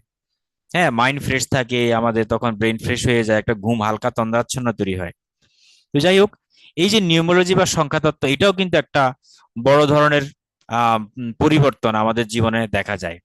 দেখুন কিরকম পরিবর্তন। আপনারা অনেক জায়গায় অ্যাডভার্টাইজমেন্ট দেখতে পাবেন যে 999, আজকের দিনের জন্য একমাত্র অফার চলছে, 999 টাকার অফার। আবার বলে 999, ঠিক আছে, আবার বলে অনেকে এতটুকুই, 999 পর্যন্ত। হ্যাঁ, এই যে অফার, দেখুন আপনি একটা ডিজিট যদি বাড়ান, তাহলে কিন্তু 1000 হয়ে যাচ্ছে, একটা 3টা ডিজিটের সংখ্যা, মানে নাম্বার হয়ে যাচ্ছে। যখনই 3টা ডিজিট হয়ে যাচ্ছে, তখন মানুষের কাছে এই সংখ্যাটা অনেক বড় বলে মনে হচ্ছে, 1000 টাকা। কিন্তু তাকে একটা ডিজিট কমিয়ে, মানে যদি 999 টাকা বলেন, তখন কিন্তু ডিজিট কমে গেছে। আর ডিজিট কমে যাওয়ার কারণে মানুষের ভিতরে একটা সাইকোলজিক্যালি ফ্রিকোয়েন্সি চলে গেছে। তখন সেইটাকে খুব হালকা মনে করেছে, যে 999 টাকা তো বেশি কিছু না। আবার 100 টাকা না বলে বলছি 99 টাকা, এটাও খুব একটা বেশি না। তাহলে এই জন্য এই যে সংখ্যার যে একটা ভাইব্রেশন, এটা মানুষের চিন্তা তরঙ্গকে প্রভাবিত করছে। আর এই চিন্তা তরঙ্গকে প্রভাবিত করে বলেই মানুষ সংখ্যা দ্বারাই প্রতিনিয়ত প্রভাবিত হচ্ছে। এই যেমন আমরা যেমন যে মোবাইলটা ইউজ করছি, বা আমরা যে মোবাইল নাম্বার যাকে বলা হয়, 0156, যাই হোক যেটাই হোক, এরকম যে নাম্বারগুলো আমরা ইউজ করছি, এটার একটা ফ্রিকোয়েন্সি আছে। এটা আমাদের প্রতিদিন আমাদের চিন্তা তরঙ্গ, আমাদের মন মানসিকতা, আমাদের ফিজিক্যাল বডি থেকে শুরু করে আমাদের সবকিছু, লাক ফেভার, অনেক কিছুকে এটা কি করে, নিয়ন্ত্রণ করে। আবার যেমন ধরুন, আপনার, এটা তো নিউমোলজি কথা বলছি, আবার নামের সংখ্যা, এটাকে আমরা নেম নিউমোলজি বলি। অর্থাৎ আপনি যে নাম, আপনার যে নামটা ইংলিশ অ্যালফাবেটে, সেই নামটাকে ওরা বিভিন্ন ডিজিটের সাথে বিভিন্ন রকমের ক্যালকুলেশন করে একটা সংখ্যা তৈরি করে। এটাকে বলে নেমিং সংখ্যা, রেডিক্যাল নাম্বার, নেমিং নাম্বার, ঠিক আছে, লাখ নাম্বার, অনেক রকম নাম্বার আছে। এই নাম্বারগুলো কিন্তু আমাদের জীবনে একটা ফ্রিকোয়েন্সি। তাই যাদের নামটা সুন্দর, শর্টকাট এবং যথেষ্ট রকমের ভালো মিনিং আছে, দেখবেন ওই নামগুলো খুব প্রিয় হয় সবার, এবং ওই নামগুলো সবাই ডাকতেও ভালো লাগে। কিন্তু আপনার নামটা যদি অনেক বড় হয়, জটিল হয়, অনেক ব্যাড ফ্রিকোয়েন্সি থাকে, লো ফ্রিকোয়েন্সি থাকে, তাহলে ওই নামের কোনো ভাইব্রেশন থাকে না। এই কারণে দেখবেন অনেক ব্যক্তি যারা এইসব নিউমোলজিকে প্র্যাকটিস করেন, তাদের নাম চেঞ্জ করে ফেলে, কোম্পানির নাম চেঞ্জ করে ফেলে, নামের স্পেলিং চেঞ্জ করে ফেলে। আগে ছিল অমিতাভ বচ্চন, এরপর হচ্ছে অমিতাভ বচ্চন। হ্যাঁ, নানান রকমের নাম ইউজ করা হয় থাকে, ঠিক আছে। তো বিভিন্ন কোম্পানির নাম, বড় বড় কোম্পানির নাম দেখবেন স্পেলিং এ অনেক চেঞ্জ নিয়ে আসে তারা। কারণ নিয়ে আসলে কি হয়, তাদের নাম্বার নিউমোলজি অনুযায়ী তাদের একটা ফ্রিকোয়েন্সি বাড়ে, তখন বিজনেসের গ্রোথ হয়। হ্যাঁ, অর্থাৎ তাদের বিজনেসটাকে অ্যাট্রাকটিভ হয় আর কি। এটা একটা বিষয়, যাই হোক। তো একইভাবে আমরা বলছি প্রত্যেকটা ধ্বনি, প্রত্যেকটা শব্দ, প্রত্যেকটা লেটার অ্যালফাবেট বা প্রত্যেকটা নাম্বার এক একটা ফ্রিকোয়েন্সি তৈরি করে। একইভাবে যখন যেমন ইসলামের ভাষায় সৃষ্টির আদিতে যে শব্দটা ছিল সেটা হচ্ছে আহ, যে শব্দটা খুব গুরুত্বপূর্ণ, সেটা হচ্ছে কুন। কুন মানে সৃষ্টি, এম বলার সাথে সাথে সৃষ্টি শুরু হলো। তাহলে এটা একটা পবিত্র শব্দ এবং এটাও খুব পাওয়ারফুল একটা ধ্বনি ফ্রিকোয়েন্সি। একইভাবে এই ওমকার বা ওম ধ্বনি, এটা হচ্ছে একটা পরম ব্রহ্মবাচক প্রতীক, বা এটা একটা ধ্বনির সমষ্টি। ধ্বনিটাকে কাছাকাছি আদলে এটা লেখা হয়েছে এভাবে, দেবনাগরীতে এভাবে লেখা হয়, বাংলাতে আমরা ওর সাথে একটা চন্দ্রবিন্দু নাদ দেওয়া হয়। নাদ মানে ভাইব্রেশন। তো যাই হোক, এই ধ্বনিটা নিয়ে অনেক আলোচনা আছে, এত সংক্ষিপ্ত আলোচনা এটা বোঝা যাবে না। যারা স্পিরিচুয়ালি প্র্যাকটিস করতে চান, জানতে চান, তারা এগুলো জানতে পারবেন পরবর্তীতে কোনো এক সময়। তো আমরা আসি পরবর্তীতে আমাদের যে পরবর্তী যে দেখুন পরবর্তী যে শব্দটা সেটা হচ্ছে কি ভূর, মানে ভূ ভূ ভূ মানে কি? তো ভূ মানে হচ্ছে আপনার এই যে পৃথিবী, পৃথিবী বা আমরা ভূলোক যেকে বলি, জগৎ আর কি, স্থূল জগৎ, স্থূল জগৎ। আর ভূভাব মানে কি? ভূভাব মানে হচ্ছে মধ্যলোক, প্রাণশক্তির জগৎ। এটা প্রাণশক্তির জগৎ মানে হচ্ছে এটা রূঢ় জগৎ বলা হয়। মধ্যলোকটাকে আমরা বলি রূঢ় জগৎ, আত্মার জগৎ, যেখানে আমরা ইউনিভার্সাল লাইফ এনার্জি সেখানে থাকে, এটাকে বলা হয় লাইফ এনার্জি। সব জায়গায় থাকে, এখানেও রয়েছে সেখানে রয়েছে, কিন্তু ওখানে সবগুলো এনার্জি বডি। আমাদের এখানে তো স্থূল বডি, আমরা এই স্থূল জগতে আছি, তাই আমাদের বডিগুলো হচ্ছে ক্ষিতি অব তেজ মরুদ্গম, অর্থাৎ পঞ্চভূতি দ্বারাই নির্মিত। কিরকম পঞ্চভূত? আমাদের পঞ্চভৌতিক দেহ মানে হচ্ছে আমাদের কি রয়েছে? অগ্নি, প্রথমে অগ্নি। আমাদের শরীরে কি রয়েছে? অগ্নিতত্ত্ব রয়েছে, অগ্নি। এরপর হচ্ছে পৃথ্বী, অগ্নি, পৃথ্বী, বায়ু, জল এবং আকাশ। এই পাঁচটি উপাদান দিয়ে হচ্ছে আমাদের এই স্থূল জগৎ গঠিত, এবং আমাদের দেহটাও কিন্তু এই পাঁচটি উপাদান দিয়েই তৈরি। আমাদের দেহের মধ্যে অগ্নি কোথায়? যেমন আপনি যখন খাবার খান তখন কিন্তু আপনার শরীরে হাইড্রোক্লোরিক অ্যাসিড থাকে। হ্যাঁ, এই হাইড্রোক্লোরিক অ্যাসিডের নিঃসরণটা বেশি হয় তখন খাবার খাওয়ার পরে, দেখবেন তখন আপনি ঘামবেন। খেতে খেতে অনেকে ঘামে, খাওয়ার পরে শরীর খুবই প্রচন্ড টেম্পারেচার বেড়ে যায়। হ্যাঁ, কারণ তখন অগ্নিতত্ত্ব কি হয়? প্রকাশিত হয় বা অগ্নিটা জেগে ওঠে। অর্থাৎ আমাদের শরীরের যে হাইড্রোক্লোরিক অ্যাসিড, যেটা একটা আগুনের সাথে তুলনা করা হয়, বা এটা একটা এমন একটা কেমিক্যাল যেটা আমাদের টেম্পারেচার বাড়িয়ে দেয়। আর এই জন্য এটাকে অগ্নিতত্ত্ব বলা হয়ে থাকে। পিত্ত, এটাকে বলে পিত্ত, মানে এটা আয়ুর্বেদের ভাষায় বলা হয় পিত্ত। বাত, পিত্ত, কফ, তিনটা ধাতু রয়েছে, ত্রিধাতু বলা হয়। তো এই ত্রিধাতুজ যে দোষ, দোষ মানে কারো অগ্নিতত্ত্ব বেশি হতে পারে, কারো অগ্নিতত্ত্ব কম হইতে পারে। কারো যদি অগ্নিতত্ত্ব বেশি হয় তখন আমরা তাকে ফিভার বলি বর্তমান সময়, বা জ্বর বলি। তো অগ্নিতত্ত্ব বেশি হলে জ্বর হয়, মানুষের টেম্পারেচার বেড়ে যায়। দেখবেন অনেকে বলে না, মেডিকেল সায়েন্সে বা বিভিন্ন জায়গায় আছে, আপনার খাবারের পরে, মানে খাবার ভাত খাওয়ার পর পরে কিন্তু গোসল করাটা উচিত না বা স্নান করা উচিত নয়। কেন বলা হয়? কারণ আপনি যখন খাবারটা খাচ্ছেন বা লাঞ্চ করছেন তখন কিন্তু আপনার অ্যাসিডিটি বেড়ে যাচ্ছে, হাইড্রোক্লোরিক অ্যাসিড বেড়ে যাচ্ছে। হজম করার জন্য আমাদের পেটের অগ্নি জেগে ওঠে, বৃকোদর। বৃকোদর মানে কি? উদর, বৃক মানে অগ্নি। আচ্ছা, যাই হোক। তো তখন কিন্তু শরীর টেম্পারেচার বাড়তে থাকে। আপনি যখন তখন কোনো ঠান্ডা বা নর্মাল পানিতে গোসল করবেন, স্নান করবেন, তখন কিন্তু বাইরের তাপমাত্রাটা ঠান্ডা থাকে, ভিতর থাকে গরম। এই যে তাপমাত্রার যে একটা আহ মানে চেঞ্জ, এই চেঞ্জ হওয়ার কারণে তখন মানুষের মধ্যে ঠান্ডা গরমের সমস্যা লেগে থাকে বা প্রবলেম হয়ে যায়। ইভেন হজম ক্রিয়াতেও সমস্যা হয়ে যায়, নানান রকম সমস্যা হয়। তাই সবাই বলেন মেডিকেল সায়েন্সে যে খাওয়ার পরপরই কখনো কেউ গোসল করবেন না বা কেউ স্নান করবেন না। ওকে, এবার আসুন পৃথ্বীতত্ত্ব। পৃথ্বী মানে কি? আমাদের যে শরীরের যে অংশটা মাসল, মানে মাটি। পৃথ্বী মানে মাটি, মাটির দ্বারাই নির্মিত হচ্ছে আমাদের দেহ। বিভিন্ন গানে, ভজনে, নানান রকম মিস্টিক সং এর মধ্যে আছে এটা, যে মাটির দেহ। হ্যাঁ, আমাদের এই দেহটা হচ্ছে মাটির বেশিরভাগ, তবে বেশিরভাগই মাটি। কারণ মাটি মানে মাসল, আমাদের যে মাংস, যে মাসল, এগুলো মাটি দ্বারাই তৈরি। আচ্ছা, বায়ু মানে কি? আমাদের যে অক্সিজেন বা ভিতরে যে বাতাসগুলো রয়েছে, নানান রকমের বায়ু রয়েছে, পঞ্চবান মানে পঞ্চবায়ু রয়েছে আমাদের। সেই পঞ্চবায়ুগুলো গীতার কথা, গীতার মধ্যে এগুলো আমরা পাবো আস্তে ধীরে, যারা অ্যাডভান্সে পড়বেন এগুলো। আর পাবেন পঞ্চবায়ু কি উদান বায়ু, ব্যান, সমান, প্রাণ, আপান। ঠিক আছে, প্রাণ, আপান, উদান, ব্যান, সমান, এই পঞ্চম বায়ু হচ্ছে আমাদের শরীরে বিরাজ করে। যে বায়ুটা আমরা শরীরের ভিতরে নিচ্ছি, হ্যাঁ, এটাকে বলা হচ্ছে প্রাণবায়ু, প্রাণ। আর আপান মানে কি, আপান বায়ু হচ্ছে যে বায়ুটা আমাদের শরীরকে ফোর্স দিয়ে বের করে দেয়। যেমন অধোবায়ু কথা বলি, অধোবায়ু বা আমরা যে শ্বাসটা ফেলছি, এটা হচ্ছে শরীর থেকে বাতাস বেরিয়ে যায়, এটাকে বলা হয় আপান বায়ু। ঠিক আছে, এবার এরকম উদান, ব্যান, সমান অনেক রকমের বায়ু রয়েছে আমাদের শরীরে প্রতিনিয়ত। এটা হচ্ছে আপনার বায়ু রাশি, সরি, বায়ু তত্ত্ব আর কি, বাত। এবং এই বায়ু তত্ত্বের 19-20 হলে তখন আমাদের শরীরে সর্দি কাশি লেগে যায়, বা হাঁচি কাশি, অ্যাজমাটিক সমস্যা, এই মানে মানে অর্থাৎ আমরা যে ব্যাকটেরিয়া, জীবাণু যেগুলো বাতাস সংক্রান্ত, এগুলো প্রবলেম আমরা ফেস করি। আচ্ছা, গেল। এবার জলতত্ত্ব কি? জল মানে হচ্ছে কি, আমার একটা উপাদান, যেটা চতুর্থ উপাদান আমাদের শরীরের বা এই আমাদের টোটাল এই ব্রহ্মাণ্ডেরই, অর্থাৎ বিশ্বজগতে যেটা দেখছি। একইভাবে আপনি পৃথিবীকে তাকান, পৃথিবীতে আপনি বাতাস দেখবেন, আপনি জল দেখবেন, অগ্নি দেখবেন, আপনি আকাশ দেখবেন, আপনি মাটি দেখবেন। এই 4-5টা তত্ত্ব ছাড়া আর কি কোনো তত্ত্ব আছে পৃথিবীতে দেখা যায়? সবকিছুর ভিতরে আপনি 4-5টা তত্ত্ব পাবেনই পাবেন। তো এই জন্য বলা হচ্ছে আমাদের এই প্রাণ শক্তি স্থূল জগৎ হচ্ছে 5টি উপাদান দিয়ে তৈরি। আকাশ মানে কি? আকাশ মানে হচ্ছে খোলা স্থান আর খালি জায়গা। তো এটাকে বলে আকাশ স্থান, একদম ইথার। এবং এই এই পৃথিবী বা স্থূল জগৎটা হচ্ছে আমাদের চোখে দেখার, ভিজুয়াল করা যায়, এটা জগৎ। এবং এই জগতের মানুষগুলো কিন্তু স্থূল দেহ। তো আমাদের স্থূল জগতের লক্ষণ হচ্ছে এটা। কিন্তু আমরা পৃথিবী থেকে যখন চলে যাই পরপারে বা অন্য জগতে, তখন কিন্তু আমাদের এই ফিজিক্যাল বডিটা কিন্তু যায় না। আমাদের অ্যাস্ট্রাল বডি নামে একটা বডি রয়েছে, যেটাকে বলা হচ্ছে একদম বিদ্যুতের মতো শরীরটা, মধ্যলোকে যেগুলো, ভূগোলোকে যেটা রয়েছে, অর্থাৎ প্রাণ শক্তির জগৎ, যেখানে মানুষ প্রাণ রূপে, এনার্জি রূপে বিরাজমান থাকে। তখন সেখানে একটা মানুষকে ভিজিবলি দেখা যায় না, চোখে দেখা যায় না এভাবে। হ্যাঁ, তখন এগুলোকে ফিল করতে হয়।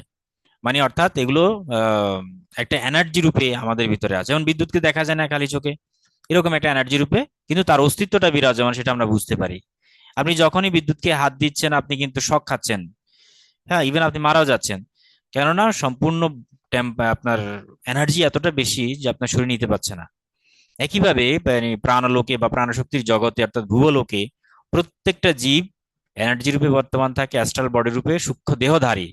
সেটা আবার তিনটা উপাদান হয়। সেটা হচ্ছে মন, তারপর হচ্ছে বুদ্ধি, এবং আরেকটি হচ্ছে অহংকার। মন, বুদ্ধি, অহংকার, এটা হচ্ছে বাকি তিনটা উপাদান। হ্যাঁ, এই তিনটা উপাদান মিলেই হচ্ছে আপনার এই স্মৃতি, মানে অর্থাৎ মন বলতে আমাদের স্মৃতি। এগুলো হচ্ছে আপনার সূক্ষ্ম দেহ, এগুলো হচ্ছে স্থূল দেহ, আর এগুলো হচ্ছে সূক্ষ্ম দেহ। এগুলো হচ্ছে স্থূল, আর এগুলো হচ্ছে সূক্ষ্ম, অ্যাস্ট্রাল বডি বা আমাদের মাইন্ড বডি, মনোময়। আচ্ছা, তো অ্যাস্ট্রাল বডিটা আমাদের মূলত চলে যায়। যেমন ধরুন, যারা পরকাল যাচ্ছেন তারা কিন্তু এই দেহ রূপে যাচ্ছে না, দেহটা তো পৃথিবীতে থাকছে। বিভিন্ন ধর্ম অনুযায়ী কেউ কবর দিচ্ছেন, কেউ মাটিতে দিচ্ছেন, কেউ আগুন দিয়ে পোড়াচ্ছেন। তো এইভাবে মূলত হয়, দুইটা প্রক্রিয়াই সবসময় ব্যবহৃত হয়। হয় আগুনে পোড়ানো হয়, অথবা মাটিতে কবরস্থ দেওয়া হয়, অথবা সলিল সমাধি দেওয়া হয়। প্রাচীনকালে এগুলো ছিল। সলিল সমাধি মানে হচ্ছে পানিতে ভাসিয়ে দেওয়া। তো এটা এখন আর বর্তমানে নেই, এখন সবাই এই দুইটা প্রক্রিয়াই করেন। দেহটাকে আমরা পৃথিবীতে স্থাপন করে রাখি, কিন্তু আমাদের টোটাল যে এনার্জি, টোটাল যে রূপ আত্মা, এটা কিন্তু চলে যায়। এটা কখনো মৃত্যুর পরে আসলে থাকে না। এটা গীতার মেইন কনসেপ্ট, যে মৃত্যুর পরে আমাদের দেহটা নষ্ট হয়ে যায়, দেহ থেকে প্রাণ পাখি চলে যায় আর কি, অর্থাৎ টোটাল আত্মা কিংবা টোটাল এনার্জিটা চলে যায়। আর এনার্জি না থাকলে ওই বডির কোনো অস্তিত্বই থাকে না, ওই বডির কোনো চেতনা থাকে না। ঠিক আছে, চেতনাটা চলে যায়। আচ্ছা, গেল। তো এবার আসুন, এটা হচ্ছে আমাদের ভূগোলকের লক্ষণ। এই ভূগোলকে সবকিছু এনার্জি রূপে থাকে। আবার এই অনেক এনার্জি আবার পৃথিবীতে কিন্তু চলে আসে। দেখবেন যারা ইনভিজিবল যে এন্টিটি গুলো রয়েছে, আপনি বলেন জিনি জাতি, যারা, যেটা আগুনের দ্বারা তৈরি, ইসলাম ধর্মে যেটি রয়েছে ব্যাক কনসেপ্ট, বা সনাতন ধর্মে এরকম অনেক কনসেপ্ট রয়েছে, বিভিন্ন রকমের ইনভিজিবল বা অদৃশ্য সত্তা রয়েছে। এগুলো হচ্ছে ইনভিজিবল। কেন ইনভিজিবল? তারা দেহ ধারণ করতে পারে না, তারা এনার্জি রূপেই থাকে। এটার মধ্যে দুটো পার্ট, একটা হচ্ছে পজিটিভ এনার্জি, একটা হচ্ছে নেগেটিভ এনার্জি। নেগেটিভ এনার্জি মানে হচ্ছে যেটাকে আমরা বলি হচ্ছে অতৃপ্ত আত্মা। অর্থাৎ অতৃপ্ত আত্মা মানে কি, যাদের, যে আত্মাগুলোর মুক্তি হয় না পৃথিবীতে, তারা কোনো অভিশপ্তের ফলে, হ্যাঁ, তারা পৃথিবীতেই এক্সিস্ট করে, তারা পৃথিবী থেকে বেরোতে পারে না। তখন তারা কি করে? এদেরকে আমরা বলি অতৃপ্ত আত্মা। এই অতৃপ্ত আত্মা হলো নেগেটিভ এনার্জি। তো এগুলো অনেক সময় বিভিন্ন দিক থেকে মানুষের অপকার করে। আর যেগুলো বিশুদ্ধ একদম শুদ্ধ আত্মা, সেগুলো তো বিভিন্ন যায়, তারা মানুষের উপকারের জন্য আবার পৃথিবীতে নেমে আসে ইনভিজিবল ভাবে, অদৃশ্য ভাবে। ঠিক আছে, আমরা তাদেরকে খালি চোখে দেখতে পাই না। কিন্তু যখন আমাদের সেই প্রজ্ঞা শক্তি, চেতনা শক্তি, বা আমাদের যে কি বলে, আমাদের আজ্ঞা চক্র যখন অ্যাক্টিভেট হয়ে যায়, তখন আমরা ওদেরকে দেখতে পাই বা তাদের উপস্থিতিগুলো টের পাই, বুঝতে পারি। ঠিক আছে। তো যাই হোক, এই দুইটা লোক নিয়ে কথা বললাম। আর সলোক কোনটা? সলোক হচ্ছে স্বর্গলোক বা ঊর্ধ্বলোকের যতগুলো লোক রয়েছে সেগুলোকে বলা হচ্ছে একদম স্বর্গলোক, যেখানে দেবতারা বসবাস করছেন। ঠিক আছে। তো দেবতারা আলাদা ফর্ম, আলাদা এন্টিটি, তারা ওভাবে থাকেন। আর তৎ মানে কি? তৎ মানে হচ্ছে সেই, এটা তো আমরা সংস্কৃত ভাষায় পড়েছি অলরেডি। তৎ মানে হচ্ছে সেই, তার। আচ্ছা, সবিতুর, সবিতু মানে কি? সবিতু মানে হচ্ছে সূর্যদেব, সবিতা বলা হয় আর কি ওনাকে, সৃষ্টিকর্তা মানে সবিতা। সাবিতা নামে এটাকে ব্যাখ্যা করা হয় সূর্যদেবকে। আর বরেণ্যম মানে হচ্ছে পূজনীয় বা শ্রেষ্ঠ। অর্থাৎ কাউকে বরেণ্যম মান্য বলি না, বা বন্য, কি গণ্য মান্য ব্যক্তিরা, যে বরেণ্যম মানে যাদেরকে বরণ করা যায়, অর্থাৎ শ্রেষ্ঠ বা পূজনীয় ব্যক্তিদেরকে বলে বরেণ্যম। বর্গ মানে কি? বর্গ মানে হচ্ছে ঐশ্বরিক জ্যোতি বা পবিত্র তেজ। যেমন সূর্যদেবের মধ্যে কি রয়েছে? একটা পবিত্র তেজ রয়েছে। সূর্যের যে আলোক শক্তি, সূর্যের যে তাপ শক্তি, হ্যাঁ, এটা হচ্ছে পবিত্র তেজ, ঐশ্বরিক জ্যোতি। এবং এই সূর্যের জ্যোতিতে কিন্তু সবকিছু ভস্মীভূত হয়ে যায়। এই জন্য ওনাকে ভর্গ বলা হয়েছে। ভর্গ মানে হচ্ছে ঐশ্বরিক জ্যোতি। দেবস্য মানে কি? দেবস্য বলতে দেবতার, দেবস্য বলতে দেবতার। আর এটা ষষ্ঠী বিভক্তি, আমরা জানি, দেবস্য যোগ হয়ে গেছে। ধীমহি, ধীমহি মানে হচ্ছে ধ্যান করি, আমরা তার ধ্যান করি।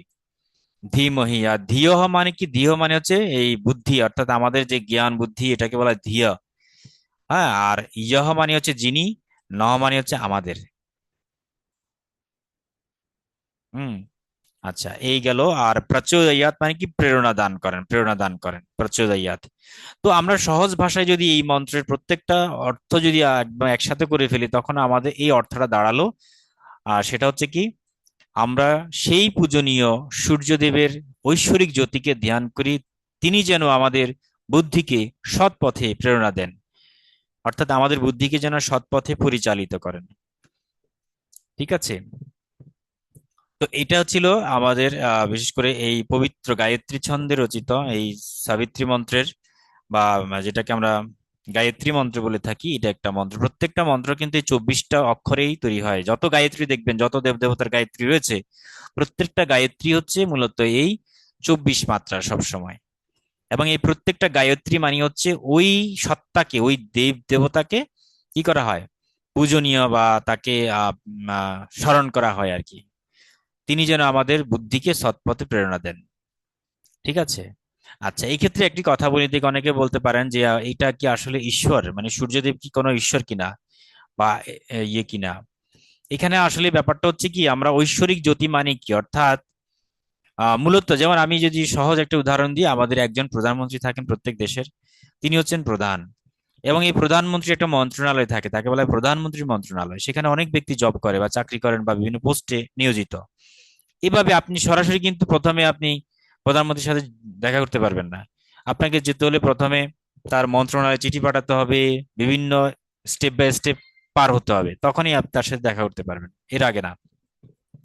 তো একইভাবে বিভিন্ন এই এনার্জি পয়েন্ট গুলা বা সত্তাগুলো বিভিন্ন রকমের তারা ঈশ্বরকে রিপ্রেজেন্ট করে বা পরম ব্রহ্মকে রিপ্রেজেন্ট করে বলেই তারা পৃথিবীতে মানব কল্যাণের জন্য, জীবকে শিক্ষার জন্য এবং এই জগৎ সংসারকে পালন করার জন্য ডিভাইড করা হয়েছে। এই জগৎ হচ্ছে সম্পূর্ণভাবে একটা রাষ্ট্র মন্ত্রণালয়ের মতো। হ্যাঁ, এখানে বিভিন্ন মন্ত্রণালয়, ডিপার্টমেন্ট রয়েছে। যেমন ধরুন, দেবী সরস্বতী হচ্ছে বিদ্যা, মানে আমাদের বর্তমানে যেটাকে বলি শিক্ষা মন্ত্রণালয়। হ্যাঁ, এই যেমন এই শিক্ষার জন্য ব্যয়ভার করছে দেবী সরস্বতী। আবার যেমন আমরা ধন ভান্ডার, যেটাকে অর্থ মন্ত্রণালয়, সেটা হচ্ছে লক্ষ্মী দেবী। লক্ষ্মী দেবী মানে এরকম না যে তার রূপটা আমরা যেটা পূজা করা হয় বিভিন্ন জায়গায় মূর্তি তৈরি করে, আসলে এক্স্যাক্টলি এরকম না। লক্ষ্মী দেবী হচ্ছে, এটা একটা এনার্জি, এটা একটা শক্তি, এটা একটা মানে কি বলবো, এটা একটা পবিত্র আত্মার মতো, যেটা এই এনার্জিটা কাজ করে আমাদের ধন দৌলত ইনকামের পেছনে আমাদেরকে হেল্পিং করে। এটা একটা ফ্রিকোয়েন্সি। হ্যাঁ, এটা আমি এনার্জিক পয়েন্ট অফ ভিউ থেকে কথা বলছি, এটা একটা ফ্রিকোয়েন্সি। যিনি লক্ষ্মী দেবীর ফ্রিকোয়েন্সিটা ধরতে পারবেন তার মধ্যে প্রচুর অঢেল সম্পদ, ধ্যান দৌলত বৃদ্ধি পাবে। গেল। তারপরে আমরা আমাদের বিভিন্ন রকম মন্ত্রণালয় এরকম আছে, প্রচুর মন্ত্রণালয় আছে বিশ্ব ব্রহ্মাণ্ডে নিয়োজিত আর কি তারা। তো যাই হোক, এখন এই প্রত্যেকটা দেবদেবীর আলাদাভাবে একটা গায়ত্রী মন্ত্র থাকে। যেমন কেউ যদি বলেন যে মাতা দুর্গা, পার্বতীর মানে দুর্গার গায়ত্রী আছে, লক্ষ্মী গায়ত্রী আছে, সরস্বতী গায়ত্রী আছে, প্রত্যেকটা সত্তারই একটা গায়ত্রী রয়েছে। আবার এই প্রত্যেকটা সত্তা কিন্তু ঈশ্বর সত্তারই একটা অংশ। ঠিক আছে, আমরা সবাই কিন্তু ঈশ্বর সত্তারই একটা অংশ, আমরা কিন্তু একটা এনার্জি, আমরা একটা প্রাণ শক্তি ধারণ করে রয়েছি, জীব হিসেবে আমরা এখানে একটা দেহ ধারণ করে রয়েছি। যখনই আমরা আমাদের দেহটা ছেড়ে চলে যাচ্ছে তখনই আমরা কিন্তু আপনার সেই লোকে চলে যাচ্ছি, মানে পবিত্র আত্মার জগৎ, অর্থাৎ ওই যেখানে এনার্জির জগৎ, সেখানে আমরা চলে যাচ্ছি, সেখানে আবার মিলেমিশে একাকার সবাই। যেমন আরেকটা উদাহরণ দিই, পুকুর থেকে পানি গেল, ঝর্ণা থেকে পানি আসলো, পাহাড় থেকে বেয়ে বেয়ে ঝর্ণা হয়ে নদী হয়ে সেই পানিগুলো কই যায়? সমুদ্রে যায়, মহাসমুদ্রে গিয়ে তারা মিলিত হয়। একইভাবে প্রত্যেকটা সত্তা কিন্তু যদিও বা আলাদা আলাদা মনে হচ্ছে, কিন্তু একটা সময় তারা যখন চূড়ান্ত পর্যায়ে গিয়ে যায়, যেটাকে ব্রহ্মলোক বলা হয়, সেই ব্রহ্মলোকে যাওয়ার পর দেখা গেল কি তার নিজের আর কোনো সত্তা থাকে না, সেই ঈশ্বর সত্তায় রূপান্তরিত হয়। ঠিক আছে, মানে এনার্জির সাথে এনার্জির কোনো ইয়ে হয় না, পার্থক্য হয় না। দেখুন আপনি বিদ্যুৎ, কথার কথা আমি বলি, বিদ্যুৎ বিদ্যুৎ আমেরিকান বিদ্যুৎ আর বাংলাদেশি বিদ্যুৎ কি কোনো আলাদা সত্তা? কখনো আলাদা সত্তা হয় না। পৃথিবীর যত বিদ্যুৎই আছে যে দেশেই হোক, পৃথিবীর বাইরে যদি কোনো বিদ্যুৎ থাকে তাহলে তার একই সত্তা হয়। তারপর আমরা সেই বিদ্যুৎকে শুধুমাত্র ট্রান্সফার করতেছি বা রূপান্তর করতেছি কোনো শব্দ শক্তিতে, কোথাও আলোক শক্তি, হ্যাঁ মানে কোথাও যান্ত্রিক শক্তিতে, খালি ট্রান্সফার করতেছি। ট্রান্সফার করার কারণে আমাদের কাছে আপাতভাবে মনে হচ্ছে যেন এটা ভিন্ন ভিন্ন জগৎ। এই জন্য আদিগুরু শঙ্করাচার্য যখন অদ্বৈত বেদান্ত প্রচার করছিলেন তখন তিনি বলছিলেন যে প্রত্যেকটা জীব রূপ, ভাষাগতভাবে, বাহ্যিকভাবে আলাদা হলেও আসলে আমরা সবাই এক। এই জন্য উনি বলেছেন যে একম ব্রহ্মা দ্বিতীয় নাস্তি, অর্থাৎ ব্রহ্ম এক এবং অদ্বিতীয়, দ্বিতীয় আর কোনো সত্তাই নেই জীবজগতে। বাকি যা কিছু দেখি সবই হচ্ছে মায়া বা কল্পনা। এই জন্য উনি বলছে ব্রহ্মই সত্যম জগৎ মিথ্যা, জীব ব্রহ্মৈব না অপরাহ, জীব ব্রহ্মই ছাড়া আর কিচ্ছু না। চূড়ান্ত পর্যায়ে গিয়ে তার এই উপলব্ধিটাই হয়। কিন্তু প্রাথমিক স্টেজে আমরা আমাদের ভিন্ন সত্তা বলে মনে হয়, মানে দ্বৈত সত্তায় থাকি, কিন্তু একটা সময় আমরা অদ্বৈত বা ডুয়ালিটির চেয়ে আমরা নন ডুয়াল বা একমে চলে যাই, একম। ঠিক আছে, এবং এই বেদের মধ্যে খুব সুন্দর একটি মন্ত্র এরকম আছে যে আপনার একম সৎ বিপ্রা বহুদা বদন্তি। ঠিক আছে, একম সৎ বিপ্রা বহুদা বদন্তি, অর্থাৎ তিনি এক এবং অদ্বিতীয়, তার কোনো তুলনার কিছু নেই, তার কোনো রূপ নেই, অবয়ব নেই। এবং সেই সাথে আপনার আহ সদ্বিপ্রা বহুদা বদন্তি, অর্থাৎ জ্ঞানীরা তাকে বহু নামে বা বহু নামে ডেকেছেন, বহু রূপে কল্পনা করেছেন। এখান থেকে আসলে আমাদের বিভিন্ন কনসেপ্ট গুলো আসে আর কি। তো কেউ যদি বলেন যে না ঈশ্বর তুমি আমাকে ধন দৌলত ভরিয়ে দাও, তখন তিনি ঈশ্বর ওই যে দেবী লক্ষ্মী রূপ ধারণ করেন, অর্থাৎ তিনি দেবী লক্ষ্মী রূপে কি করেন, তাকে ওই এনার্জিটা, ফ্রিকোয়েন্সিটা দেয়। আবার কেউ যদি মনে করেন যে না ঈশ্বর তুমি আমাকে জ্ঞান দান করো, তখন সে ঈশ্বর থেকে হয়ে মাতা সরস্বতীর উদ্ধার রূপে বা ওই ফ্রিকোয়েন্সিতে এসে তার কাছে মানে জ্ঞানটা আসে। ঠিক আছে, এগুলো খুবই সূক্ষ্ম কথা বলছে, এগুলো অনেক অ্যাডভান্সড এবং অনেক গুপ্ত কথা, এগুলো সবাই বুঝবেও না এগুলোর তত্ত্ব ভিতরে কি রয়েছে আর কি। এই হচ্ছে গায়ত্রী ছন্দের বিশ্লেষণ। অনেকটাই আমরা এগিয়ে গেছি। আপনারা কি আশা করি বুঝতেছেন নাকি বোরিং হচ্ছেন? একটু বলেন তো দেখি, অনেকক্ষণ কথা বলে যাচ্ছে শুধু।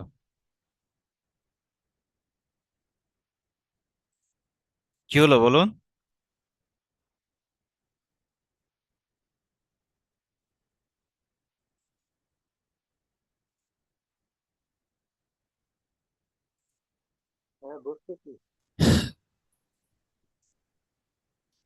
হ্যালো।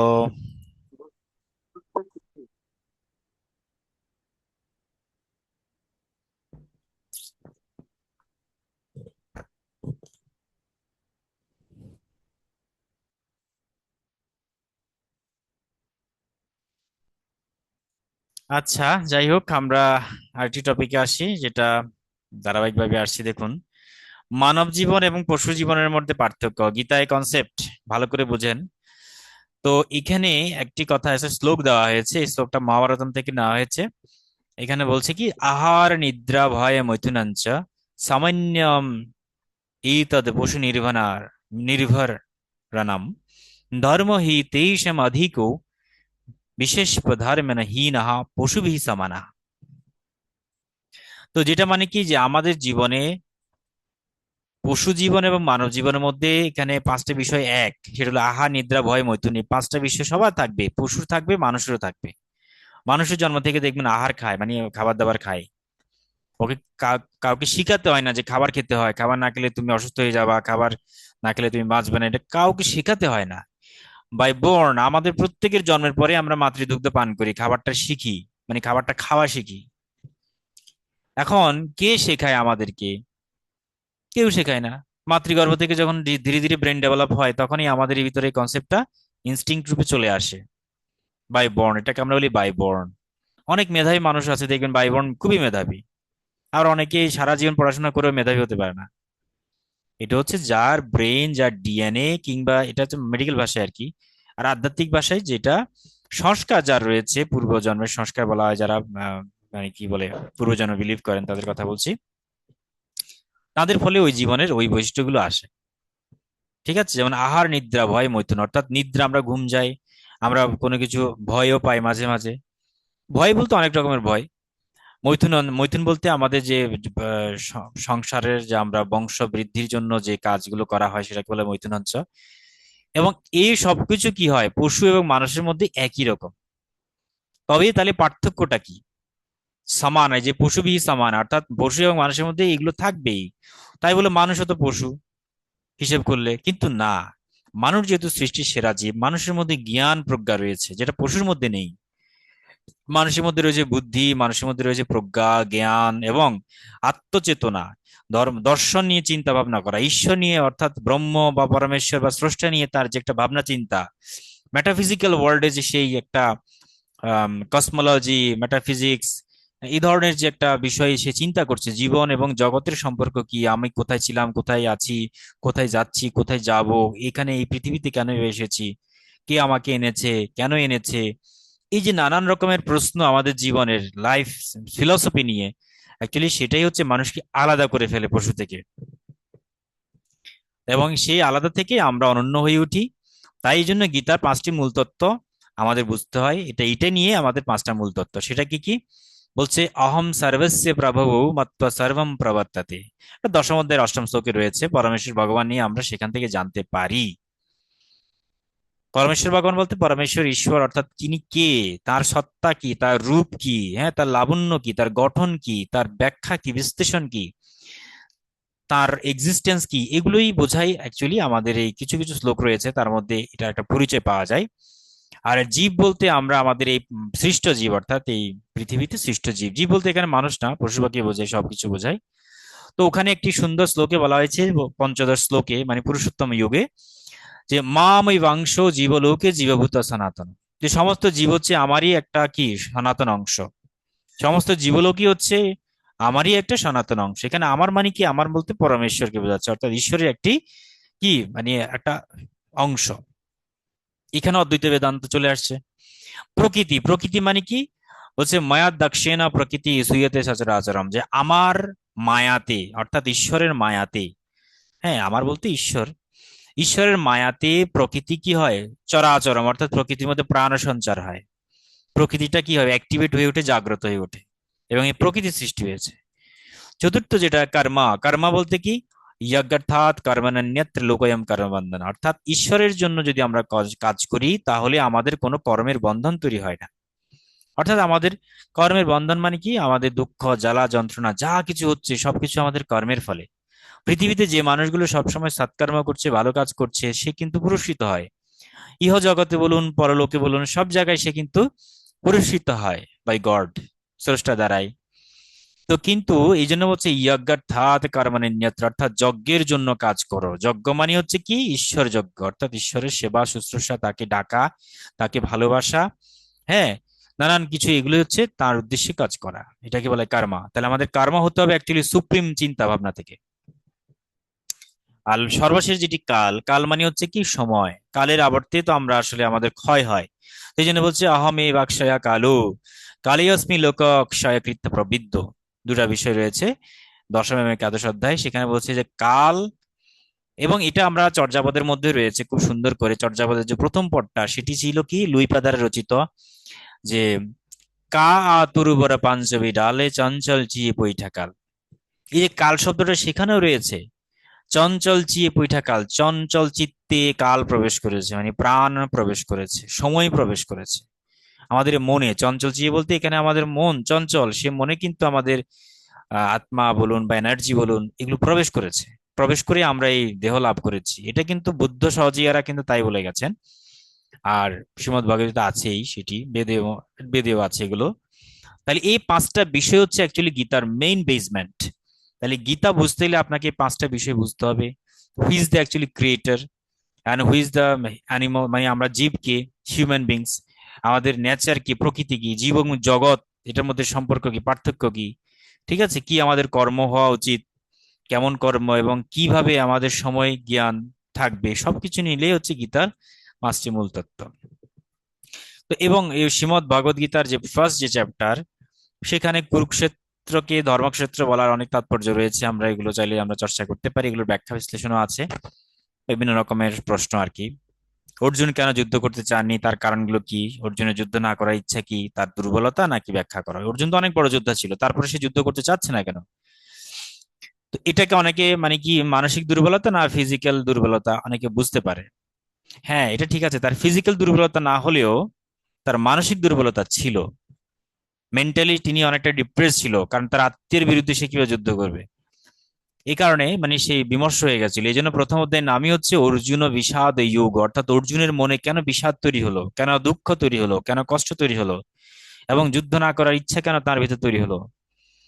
আচ্ছা, এরপরে বর্ণাশ্রম প্রথা কাকে বলে, কিভাবে সনাতন কুলধর্ম বিনষ্ট হয়, এগুলো নানান রকমের প্রশ্নের উত্তর আমরা ফার্স্ট চ্যাপ্টারে পাবো শ্রীমদ্ ভাগবত গীতায়, ঠিক আছে।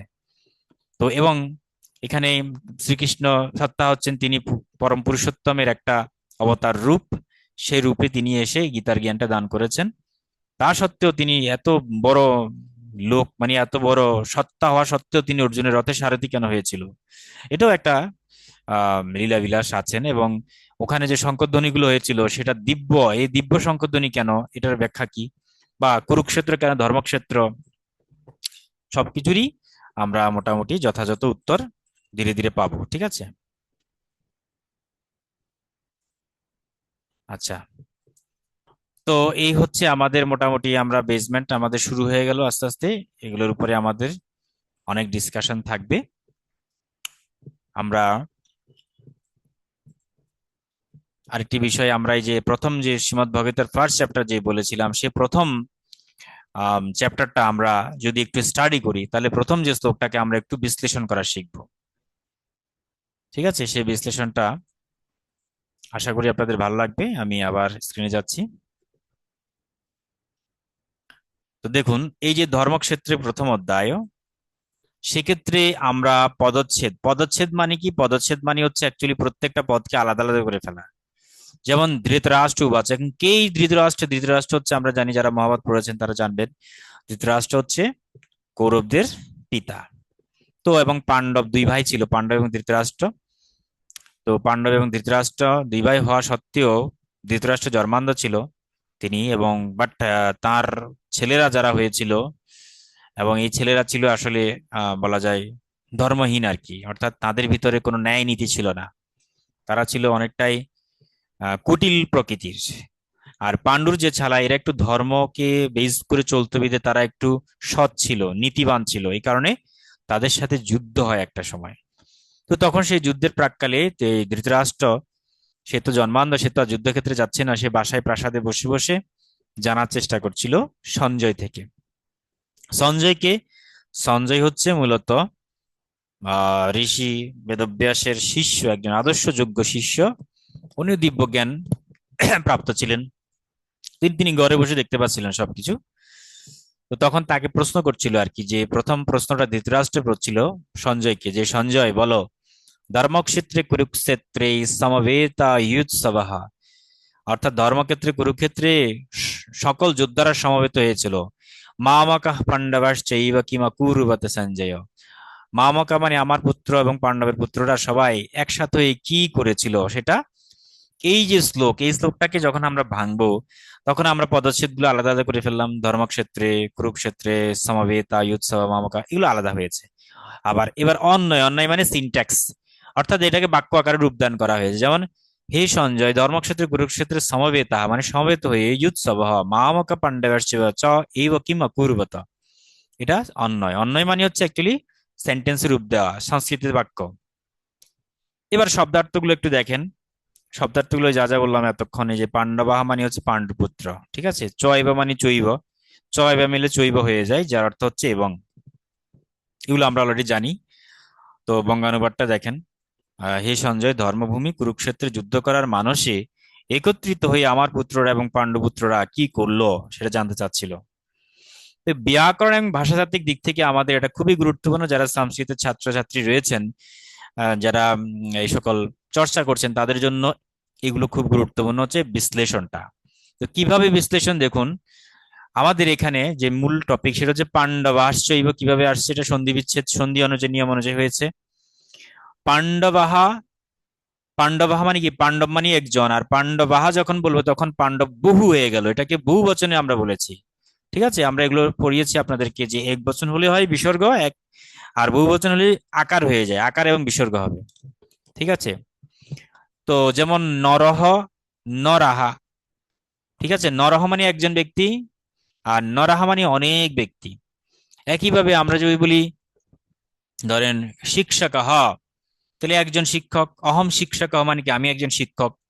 কিন্তু আমরা অনেক শিক্ষক, তখন আমরা কি বলতাম, বয়ম শিক্ষক। বয়ম শিক্ষক মানে হচ্ছে আমরা শিক্ষকেরা। ক্লিয়ার, কথা বোঝা গেল?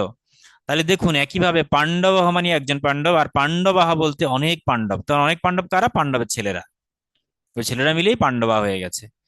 ওকে, আচ্ছা গেল। এবারে চৈব মিলে জৈব হয়ে গেছে। তো এখানে যে নিয়মটা আমাদের সবার জানতে হবে, এটা ভেরি ইম্পর্টেন্ট। আমি এটাকে আলাদাভাবে কালারিং করে দিচ্ছি। এটা বিসর্গের নিয়ম, হ্যাঁ, বিশেষ করে এই নিয়মটা একটু খেয়াল করুন। বিসর্গের পরে চ থাকলে বিসর্গ স্থানে কি হয়, তালব্যস্য হয়ে যায়। এই নিয়মটা একটু সবাই জেনে রাখবেন, যে কোনো সন্ধি নিয়মের ক্ষেত্রে আমরা এটা প্রযোজ্য, যে বিসর্গের পরে যদি চ থাকে তাহলে বিসর্গের স্থানে কি হবে, তালব্যস্য হয়ে যাবে। এবং বানানটা এবার এই কারণে এই জন্য কি হয়ে গেছে, যে তালব্যস্য ব হয়ে গেছে। এবং অকারের পর একার থাকলে উভয় মিলে কি ঐকার হয়ে যায়। এটা সন্ধির নিয়ম, এটা হচ্ছে তৎসম সন্ধির নিয়ম। অকারের পর একার থাকলে উভয় মিলে ঐকার হয়ে যায়। এটাকে বৃদ্ধি সন্ধি বলা হয়। বৃদ্ধি কেমন, এগুলো আমরা জানবো বিস্তৃত, এটাকে বৃদ্ধি সন্ধি বলা হয়। আচ্ছা, এটা বৃদ্ধি পেয়েছে আর কি, চৈব মানে ঐকার হয়ে গেছে, ওই মিলে ঐকার হয়ে গেছে, বৃদ্ধি। আচ্ছা গেল, তাহলে প্রথম শব্দটা আমরা ভাঙ্গা শিখলাম। এরপরে আমরা সমাসটা একটু শিখবো। সমাসটা শিখলে আমরা ধর্মক্ষেত্রে খেয়াল করুন, যে আমরা সমাসাহা মানে আমরা সমাসটা যদি একটু দেখি, এখানে ধর্মক্ষেত্র এই যে একার হয়ে গেছে, কোনো কিছু আমরা জানি অধিকরণে সবসময় কি হয়, সমাস, অধিকরণ সমাস আর কি, হ্যাঁ, মানে সপ্তমী বিভক্তি হয়, রাইট। তাহলে সপ্তমী বিভক্তি এখানে ক্ষেত্রে যোগ হয়েছে। ধর্মক্ষেত্রে, ধর্মক্ষেত্রে একটা জায়গার নাম, কোনো কিছু, এটাকে বলে আধার অধিকরণ। আধার অধিকরণ মানে কি, কোন একটা জায়গাকে বলা হচ্ছে জায়গা। যেমন আমি বাংলাদেশে থাকি, বাংলাদেশ হচ্ছে আমার এখানে স্থান, স্থান বোঝালে এটা অধিকরণ কারক। আধার অধিকরণ, ঐক্যদেশিক অধিকরণ হচ্ছে ভাবা, অনেক রকম অধিকরণ কারক রয়েছে। আবার ওই যে আমরা ছোটবেলায় পড়েছি না, তিলে তৈল আছে, তিলে তৈল আছে, এখানে কিন্তু তিলেটা হচ্ছে আপনার অধিকরণ কারক। হ্যাঁ আমি কারক বলছি, সরি, অধিকরণ কারক। আবার যেমন তিল থেকে তৈল হয়, তখন কিন্তু তিল থেকে বোঝালে তখন সেটা অপাদান কারক হয়ে যায়। কোনো কিছু থেকে জাত উৎপন্ন হলে সেটা অপাদান, আর কোনো কিছুর মধ্যে অবস্থান বোঝালে সেটা অধিকরণ কারক হয়। তো কিন্তু আমরা যখন সমাসের কথা বলবো, তখন এটা হয়ে যায় মধ্যপদলোপী কর্মধারয় সমাস। কিভাবে? যেমন মধ্যপদ লোপ বলতে যার মধ্যপদ লোপ পায়, ঠিক আছে, এবং তাকে বলা হচ্ছে মধ্যপদলোপী কর্মধারায়। যেমন ধর্মক্ষেত্রে ধর্মাশ্রিতম ক্ষেত্রম, এই যে ধর্মাশ্রিত শব্দটা চলে গেছে, লোপ পেয়ে যাচ্ছে, তখন হয়ে গেল ধর্মক্ষেত্রে ক্ষেত্রম হয়ে গেল, যোগ হয়ে কি হয়ে গেল, ধর্মক্ষেত্রম হয়ে গেল। আচ্ছা, অথবা আমরা এটা বলতে পারি ষষ্ঠী ধর্মস্য ক্ষেত্রম, এটাও বলা যায় যে ষষ্ঠী তৎপুরুষ এটা ব্যাখ্যা করা যায়, ধর্মস্য ক্ষেত্রম। আবার কুরুক্ষেত্র কিরকম হলো, যেমন কুরুস্য ক্ষেত্রম বলতে পারি আমরা, কুরু রাজার ক্ষেত্রম, বা কুরুক্ষেত্রে কুরুহু ক্ষেত্রম, সমান কুরুক্ষেত্রম, এটা ষষ্ঠী তৎপুরুষ। এটা হলো ষষ্ঠী তৎপুরুষ, আর ওটা হলো ষষ্ঠী তৎপুরুষ ধর্মক্ষেত্রম, এইভাবে বলা যায়। কেমন? এটা হচ্ছে সমাসের মাধ্যমে নিষ্পন্ন। আমরা শব্দ অনেকভাবে তৈরি হয়, কোনোটা শব্দ হয় আপনার এই যে প্রকৃতি প্রত্যয় যোগে শব্দ তৈরি হয়, সন্ধি যোগে শব্দ তৈরি হয়, সমাস যোগে তৈরি হয়, ঠিক আছে? এরকম নানান প্রক্রিয়ায় কিন্তু শব্দ তৈরি হতে পারে। একইভাবে কোনোটা সমাস, কোনোটা সন্ধি, এভাবে তৈরি হচ্ছে। আর ক্রিয়াপদ এখানে কোনটা? ক্রিয়াপদটা হচ্ছে যে অকুর্বত। অকুর্বত কিন্তু একটা ক্রিয়াপদ, ক্রি ধাতু থেকে এসেছে, এটা ভালো করে খেয়াল করুন। ক্রি মানে করা। আমরা কুর্বন্ত পড়েছিলাম, কুর্বন্ত মানে ওই যখন বহুবচন হয় তখন কুর্বন্ত। আচ্ছা, অকুর্বত মানে পাস্ট টেন্স, এটা অতীতকাল হয়ে গেছে। যেহেতু ধৃতরাষ্ট্র সঞ্জয়কে প্রশ্ন করছিল যে আমার পুত্র এবং পাণ্ডুর পুত্ররা কি করেছিল, যেটাকে লং লকার বলা হয়, মানে এই অতীতকালের জন্য আপনার শব্দটা যোগ হয়ে যায়, অকুর্বতা। এবং এখানে কিন্তু আপনার এটা এটাকে আত্মনেপদী, আমরা যে কোনো ক্রিয়াকে আত্মনেপদী এবং পরস্মৈপদী দুই ভাগে আমরা ভাগ করতে পারি। তো এটা আত্মনেপদী পদ হয়ে গেছে, ঠিক আছে, নিজে নিজে।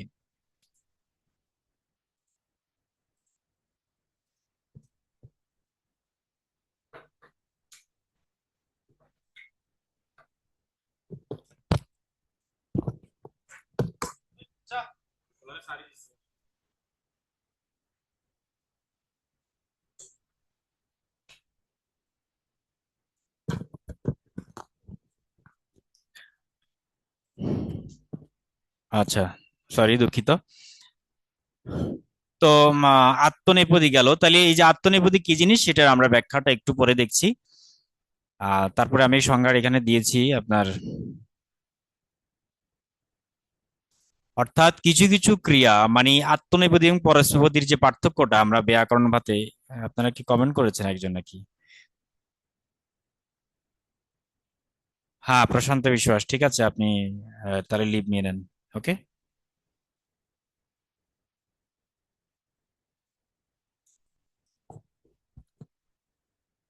ওই ব্যাখ্যাটা এখানে খুব সুন্দর করে মানে দেওয়া হয়েছে, দেখুন। ক্রিয়াপদ বা ধাতু আমরা জানি যে দুইটা পদে, আত্মনেপদী এবং পরস্পদী। এখন কেন হয়? যেমন ক্রি ধাতু থেকে কখনো করতি হচ্ছে, কখনো কুরুতে হচ্ছে। কেন? এরকম রহস্য অনেকের মনে প্রশ্ন থাকতে পারে যে আমরা তো যেমন সহ কারিয়ম করতি, মানে এটা আমরা পড়েছিলাম, তাই না? ক্রি ধাতু থেকে করতি শব্দ এসেছিল। আবার অনেক সময় আমরা বলি কুরুতে, কেন হলো? কুর্বতে, যেমন অকুর্বতে, এখানে কেন হয়েছে? এটার রহস্য হচ্ছে অ্যাকচুয়ালি কোনোটা আত্মনেপদী, কোনোটা পরস্মৈপদী। পরস্মৈপদী মানে হচ্ছে নিজ পরের জন্য, আর আত্মনেপদী মানে হচ্ছে নিজের জন্য, ঠিক আছে? অর্থাৎ পরের জন্য কোনো কাজ করা হলে সেটা হচ্ছে পরে পরস্মৈপদী। বা আমরা যদি নিয়মটা বলি যে যখন কোনো করা হয় এমন কোনো কাজ যেখানে সুবিধা অন্যকে ভোগ করবে, ঠিক আছে, সেটাকে বলা হয় পরস্মৈপদী রূপ। চেনার উপায় কি? এই যে চেনার উপায় হচ্ছে তি ত সন্তি, এগুলো যোগ হয়। এই যে আমরা পড়েছিলাম না, তি ত সন্তি, অর্থাৎ সহ করতি, করতি, তারপরে তম করতহ, আবার আমরা বলছিলাম তে কুর্বন্তি, কুর্বন্তি শব্দটা পড়েছিলাম আমরা, তে কুর্বন্তি কিন্তু এখানে হচ্ছে না, এখানে কিন্তু এই যে কুর্বতেই হয়ে গেল। তো এটা কেন? পরস্পরতি সবসময় এই তিনটা বিভক্তি মানে ক্রিয়া বিভক্তি যুক্ত হয়, তি ত সন্তি এগুলো। যেমন একটা উদাহরণ হচ্ছে ইয়জতি, ইয়জতি মানে কি? পূজা করে। এবং ব্রাহ্মণাহ, ব্রাহ্মণ পূজা করে, ঠিক আছে। বা ঋত্বিক ইয়জতি, ঋত্বিক বলতে ব্রাহ্মণকে বলা হচ্ছে, বৈদিক যুগে ব্রাহ্মণদেরকে ঋত্বিক বলা হতো। আচ্ছা, তো যাই হোক, তারা পরের জন্য যজ্ঞ করতো বাড়ি বাড়িতে গিয়ে। এখনো কিন্তু ওই পুরোহিতরা যারা যজমানি করছে তারা অন্যের বাড়িতে গিয়ে গিয়ে পুজো করে। এরা কিন্তু নিজের কল্যাণের জন্য করে না, কিন্তু অন্যের হয়ে কাজ করে, ঠিক আছে। এই জন্য এদেরকে যজতি বলা হয়। আর যখন কোনো ব্রাহ্মণ পুরোহিত নিজের ঘরে যখন পূজা করে, মানে নিজের কল্যাণের জন্য, সে নিজেই ভোগ করে, তখন তাকে আত্মনেপদী বলা হয়। তখন আমরা ভার্বের শেষে তে, এতে এবং অন্তে এগুলো যোগ করব, ঠিক আছে, তে, এতে এবং অন্তে। যেমন তখন যজতি হয়ে গেছে, এখন হয়ে গেল ইয়জতে। কথাটা বোঝা গেল? তাহলে ইয়জমা আনা হয় ইয়জতে, মানে কি যজমান নিজের জন্য যজনা করে, অর্থাৎ পুজো করে। আর যখন ইয়জতি হয়ে গেল, যেমন আমি একটা এক্সাম্পল দিই, আহ একটা এক্সাম্পল মনে পড়ে গেল, এটা একটু বলি। টাইপ কিভাবে করবো? কথার কথা, আচ্ছা, সহ, কথার কথা সহ পচতি, পচতি মানে কি পাচন, মানে তিনি রান্না করেন, এটা অর্থ হচ্ছে তিনি রান্না করেন। তো কার জন্য রান্না করেন? পচতি মানে সে অন্যের জন্য রান্না করছে, সেটা কিন্তু নিজের জন্য রান্না করছে না। কিন্তু উনি যদি নিজের জন্য রান্না করেন তখন বলতে হবে সহ পচতি। তখন আমাদের আহ মানে ক্রিয়াটা হয়ে যাবে সহ পচতি। এটার অর্থ কিন্তু একই, তিনি রান্না করেন, তবে এই ক্ষেত্রে হবে নিজের জন্য। ঠিক আছে, নিজের জন্য। অনেক সাধুরা রয়েছে যারা নিজের রান্না নিজেই খায়, অন্যের রান্না খায় না। তো এরা হচ্ছে পচতি। কেমন? একটা হলো পচতি, একটা হচ্ছে পচতি। তাহলে সহ পচতি মানে হচ্ছে তিনি রান্না করবেন, তবে সেটা অন্যের জন্য। আর সহ পচতি মানে হচ্ছে তিনি রান্না করেন, তবে সেটা নিজের জন্য। একটা হচ্ছে আত্মনেপদী এবং একটা হচ্ছে পরস্মৈপদী। দেখবেন কিছু কিছু ক্রিয়া রয়েছে যেগুলোকে আত্মনেপদী, আবার কিছু কিছু ক্রিয়া রয়েছে পরস্মৈপদী, আবার কিছু কিছু ক্রিয়া রয়েছে একইভাবে দুইটাই হয়, উভয়পদী, এটাকে আমরা বলি উভয়পদী। অর্থাৎ আত্মনেপদী এবং পরস্মৈপদী দুইটা রূপই রয়েছে। ঠিক আছে, এরকম অসংখ্য রূপ কিন্তু আছে। এজন্য ক্রিয়া বা ধাতুর চ্যাপ্টারটা অনেক জটিল, এত সহজ না, অনেক কঠিন এটা। তো যাই হোক, আমরা অত ডিপলি যাই নাই, আপনার জাস্ট আপনাদের একটা ভাষা জ্ঞান দিয়েছিলাম, মানে বিশেষ করে একদম শর্টকাট। ঠিক আছে, কিছু জিনিস আপনাদেরকে জানানো হয়েছে আর কি। তো যাই হোক, এখন এই যে আশা করি আত্মনেপদী এবং পরস্মৈপদীর যে একটা মানে পার্থক্য সেটা বোঝাতে পেরেছি। তো আমরা এবার ছকাকারেও দেখি, বিভিন্ন রূপেই দেখানো হয়েছে, সুবিধা। আর ডিলিট করে দিই। তো আক্ষরিক অর্থ কি পরের জন্য আর নিজের জন্য, এই দুইটা জিনিস কনসেপ্ট আপনাদের একদম ক্লিয়ার হয়ে যেতে হবে। একদম ফলাফল কি, কাজের ফল অন্যের দিকে যায় আর নিজের নিজের দিকে আসে। করতি এবং কুরুতে পার্থক্য হয়ে গেল। এবং গীতার যে পদটা, দেখুন এই যে গীতার যে পদটা, সেটাও কিন্তু এখানে ব্যাখ্যা করে হয়েছে। দেখুন অকুরুবত, অকুরুবত মানে যে কৃ ধাতু থেকে আসছে, লং লং লং ধাতু, এটা লং, লং লকার ব্যবহার হয়েছে, মানে অতীতকাল বোঝাচ্ছে আর কি, হয়েছে এজন্য। আর এটা যে আত্মনেপদী, আত্মনেপদী হওয়ার কারণে বহু বচনে অকুরুবত হয়ে যায়। ঠিক আছে, মূল শব্দ হচ্ছে অকুরুবন, কিন্তু যখন এক বচনে হয় তখন অকুরত হয়, আর যখন বহু বচন তখন অকুরুবত হয়ে যায়। তো এখানে কি হয়, ব্যাসদেব সঞ্জয়কে কেন আত্মনেপদী ব্যবহার করলেন, খুব গুরুত্বপূর্ণ একটা প্রশ্ন এখানে। আমি ব্যাখ্যাটা দিয়ে দিয়েছি, ভালো করে এটা পড়তে পারেন। তো এখানে আসলে মামকা মানে আমার ছেলে এবং পাণ্ডু ছেলেরা কি করলো, তো এখানে ধৃতরাষ্ট্রের জন্য এটা আসলে অনেক আবেগপূর্ণ একটা বিষয়। কারণ আসলে জয় পরাজয় তার পুত্রদের উপর অনেক কিছু নির্ভর করছে। তাই নিজেদের স্বার্থ জড়িত বোঝাতেই কিন্তু আসলে পরস্পরী রূপ অকুর্বন ব্যবহার না করে তিনি আত্মনেপদী রূপ ব্যবহার করেছেন, যেটা সংস্কৃতির একটা সূক্ষ্ম সৌন্দর্য আর কি।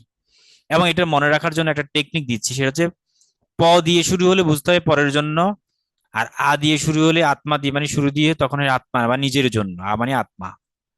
ঠিক আছে, তে এতে অন্তে, আট হচ্ছে তৃতীয়সন্তি।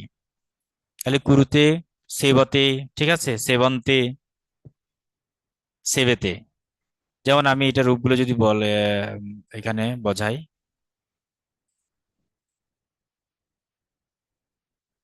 তাহলে বলেন তো, সেবতে, সেবতে, সেবেতে, আর হচ্ছে সেবন্তে, এগুলো কি রূপ হবে? এই যে রূপগুলা, এগুলো কি রূপ হবে? আত্মনেপদী। আত্মনেপদী, একদম ভেরি গুড, আত্মনেপদী। আর এগুলোর পরস্পর রূপ কি হবে? সেব ধাতু থেকে আসছে আর কি। সেবতি, সেবতঃ, সেবতী, সেবন্তি। হ্যাঁ, সেবতী, সেবতঃ, সেবন্তী। ঠিক আছে, এরকম সেব ধাতু। তো কৃ ধাতুর আমরা যেমন গম ধাতু বলতে পারি, গম। আমরা তো আসলে ওই গচ্ছতি পড়েছি, গচ্ছতি, গচ্ছতঃ বা গচ্ছন্তি। ঠিক আছে, এগুলো আমরা পড়েছি। আত্মনেপদী আর পরস্পরী, আশা করি আপনি বুঝতে পেরেছেন। আপনারা গম ধাতুর কথাও এখানে দেখুন, আধুনিক বা লৌকিক সংস্কৃতি আসলে একটু সবসময় নিয়মটা মানা হয় না। তো কিছু ধাতুর স্বভাবতই পরস্পরী, যেমন গম ধাতুর কথা, এটা কিন্তু পরস্পরী, এটার কিন্তু কিন্তু নেই। আবার কিছু আছে, যেমন সেব ধাতু, এটা কিন্তু সবসময় আত্মনেপদী। এটা কিন্তু সেবতী আপনার উভয়পদীয় হয়। কৃ ধাতুটা উভয়পদীয় হয়, তবে এটা সবসময় মানা হয় না। ঠিক আছে।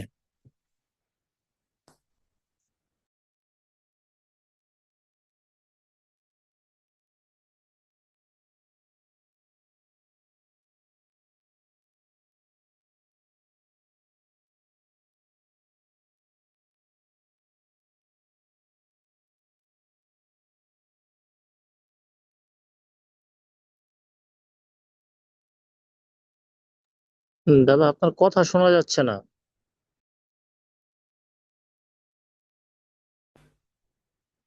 এখন কি শোনা যাচ্ছে? হ্যালো? হ্যাঁ হ্যাঁ, এখন শোনা। আচ্ছা আচ্ছা, ওটা একটু নড়ে গেছে মনে হয়। আচ্ছা, এই যে পুরুষ এবং বচন, প্রথম পুরুষ এবং আপনার বহু বচন, অকরত কি? অকরত হচ্ছে পরস্মৈপদী রূপ, আর অকুর্বত হচ্ছে আত্মনেপদী রূপ। আমরা এটা পড়েছিলাম, ঠিক আছে? এটা আমরা জানতে হবে। অকরত মানে হচ্ছে পরস্মৈপদী, মানে অন্যের জন্য, আর আত্মনেপদী মানে হচ্ছে নিজের জন্য, ফলটা নিজেই ভোগ করবে। এ কেন ব্যবহার করেছে? কারণ ফলটি কর্তার নিজের দিকে বর্তায় বলেই এখানে উনি অকুর্বত ব্যবহার করেছেন। কারক এবং বিভক্তি কিভাবে হয় দেখুন। এখানে কি কি কারক এবং বিভক্তি রয়েছে এই প্রথম শ্লোকের মধ্যে? যেমন ধর্মক্ষেত্রে, কুরুক্ষেত্রে, এটা স্থান বোঝায়। আমরা জানি স্থান বোঝালে অধিকরণ, স্থানাধিকরণ বলে এটাকে। অধিকরণ কারকে সপ্তমী বিভক্তি হয়, এখানে এই কারক হয়ে, এগুলো আমরা জানি, আপনারা জানেন আশা করি। শব্দ তত্ত্ব কি জিনিস, শব্দের যে জন্মকথা, যে গভীর অর্থ এখানে আমাদের বুঝতে হবে, যেটাকে আমরা বলি মরফোলজি শব্দের, হ্যাঁ, বা ইটিমোলজি বলি, শব্দের গভীর তত্ত্ব। ইউৎসব, দেখুন শব্দটি যুদ্ধ ধাতু থেকে আসছে, যুদ্ধ, যুদ্ধ থেকে ইউৎসব এসছে। তো এটাকে ভাঙছে কিভাবে, গঠনটা দেখুন। যুদ্ধ যোগ সন, ইচ্ছা, হ্যাঁ, এবং উ এবং যশ, বহু বচনে যশ হয়ে গেছে আর কি। সবকিছু মিলে যুদ্ধ করতে যারা উৎসুক তাদেরকে বলা হচ্ছে ইউৎসব, তাদেরকে বলে ইউৎসু। আর যারা যুদ্ধ করতে চায় তাদেরকে বলে ইউৎসব। দেখুন এখানে খেয়াল করলেন, একটা হলো এক বচন, যারা যুদ্ধ করতে যিনি ইচ্ছুক তাকে বলে ইউৎসু, অর্থাৎ এটা একজন, এটা সবসময় ওয়ান পার্সন, একজন। আর যারা বহু বচনে অনেক ব্যক্তিরা যুদ্ধ করতে চায় তখন হয়ে যাবে ইউৎসবহ, এটা বহু বচন, এটাকে আমরা টু প্লাস বলতে পারি, টু প্লাস। এবং এই যে বিষয়টা, যে একটা ইউৎসু শব্দ কিভাবে ইউৎসব হয়ে যায়, এটাকে সংস্কৃতে সমন্তপদ বলা হয়। সমন্তপদ মানে কিরকম? সমন্তপদ নিয়ে ব্যাখ্যাটার সাথে সাথে স্পেশাল নোটস দিয়ে দিয়েছি। পান করতে ইচ্ছুককে পিপাসু, পিপাসু বলে। একটা উদাহরণ দিয়ে রাখলাম। এই সমন্তপদটা কি জিনিস সেটাকে যদি আমরা একটু ভাবেই আর একটু অ্যানালিটিক্যাল ভাবে পাঠ করি, তাহলে বলা হচ্ছে কি যে সংযোগ, আচ্ছা, এটা ইচ্ছা প্রকাশ করে, মেন হচ্ছে ইচ্ছা প্রকাশ। আমাদের যে সকল ধাতু আমাদের ইচ্ছা প্রকাশ করে সেটাকে আমরা সান বলি, হ্যাঁ, মানে সান, সন প্রত্যয় বলা হয়, ঠিক আছে? এবং এই সন প্রত্যয় যোগ করে যে ধাতু গঠিত হয় তাকে বলে সামন্তপদ বা সামন্ত ধাতু বলে। যেমন এখানে এই যে যুদ্ধের সাথে সন প্রত্যয় যোগ হয়েছে, সন মানে ইচ্ছা অর্থে, এই জন্য সন্ন্যন্ত পদ মানে কোনো কিছুর করার ইচ্ছা। তো এই শব্দটি এখান থেকে আসছে, আমরা জানি শেষ, অন্ত মানে শেষ, সন প্রত্যয়, তাই সন্ন্যন্ত, ঠিক আছে? তো আমরা এখানে সন্ন্যন্ত পদ গঠন করার একটা সাধারণ নিয়ম কি? সাধারণ নিয়মটা হচ্ছে আপনার মূল ধাতুর মেইন অংশটা দুবার উচ্চারিত হয়, যেমন পা ধাতু হয়ে পিপা হয়ে যায়, পিপাসু, ঠিক আছে? এবং শেষে কি থাকবে? ইচ্ছা থাকবে। তার মানে কি, সন ধাতু প্লাস সন যোগ হয়ে নতুন একটা শব্দ সৃষ্টি হচ্ছে। তা আমরা একটা উদাহরণ দিচ্ছি দেখুন, জনপ্রিয়তা, যেমন পান করার ইচ্ছা। পান করার ইচ্ছা তো আমরা তো বলি পিপাসা, তাই না? সানান্ত রূপ কিরকম? পিপাসতি, এটা পা, মেন পাশার যুগ হয়েছে, হ্যাঁ। গিয়াসার যুগ হয়েছে জানা, যেমন জিজ্ঞাসাতে, তাই না? আর জি মানে জয় করা, তাহলে জিগিসতি, এটা সন্ন্যন্ত রূপ, ঠিক আছে? সন্ন্যন্ত রূপ হচ্ছে সংস্কৃত form। আচ্ছা, বিশেষ্য যেটা বাংলায় প্রবেশ, পিপাসা, পিপাসা মানে পা থেকে পিপাসা আসছে, গিয়া থেকে জিজ্ঞাসা আসছে, জি থেকে জিজ্ঞাসা আসছে। তো এই জন্য আমরা যখন যারা বাক্য সংকোচন করেছেন, জয় করার ইচ্ছা এটাকে বলে জিজ্ঞাসা, জানার ইচ্ছা এটাকে বলে জিজ্ঞাসা, পান করার ইচ্ছা এটাকে বলে পিপাসা। কিন্তু সংস্কৃতি পিপাসাকে বলে পিপাসতি, জিজ্ঞাসতি এবং জিগিসতি। তাহলে সন ধাতু মানে সন প্রত্যয় যখন যোগ হবে তখন তাকে বলা হয় সন্ন্যন্ত। আর এটা ইচ্ছা পোষণ করা হয়, সব ইচ্ছা, এই যত ইচ্ছে জাতীয় যত বাক্য সংকোচন পাবেন সবকিছুই এই সন প্রত্যয় যোগ হয়ে তৈরি হবে। গ্রামাটিক্যাল আলোচনা আর কি, এটা আপনার অনেকটাই ক্লিয়ার করে ফেলবে। যেমন ক্রি ধাতু, আরো অনেক উদাহরণ এখানে দেওয়া আছে দেখেন, যে ক্রি ধাতুর সাথে করা, ক্রি মানে তো করা, তাহলে আমরা যদি সংস্কৃতে বলি কোনো কাজ করার ইচ্ছা এটাকে আমরা বলি চিকিৎসতি, আর বাংলায় বলবো চিকিৎসা। কাজ করার ইচ্ছা এটাকে বলে চিকিৎসা। হন প্রত্যয়, যেন হন ধাতু, এখানে হত্যা করা, হন বলতে হত্যা, তাহলে হত্যা করার ইচ্ছা এটাকে বলে জিঘাংসতি, সংস্কৃতে বলবো জিঘাংসতি। আর বাংলায় বলবে জিঘাংসা, হনন করার ইচ্ছে, এটাকে বলে জিঘাংসা। শ্রু, শ্রু মানে শোনা, তাহলে শোনার ইচ্ছে, এটাকে বলে শ্রুশ্রুষতি। আর বাংলায় বলে শুশ্রূষা, মানে শোনার ইচ্ছা বা সেবা করার ইচ্ছা, এটা বলে শুশ্রূষা। ভুজ ধাতু থেকে ভোজন করা, বাংলায় বলে বুভুক্ষা, ভোজন করার ইচ্ছে, এটাকে বলে বুভুক্ষা, আর সংস্কৃতে হচ্ছে বুভুক্ষতে।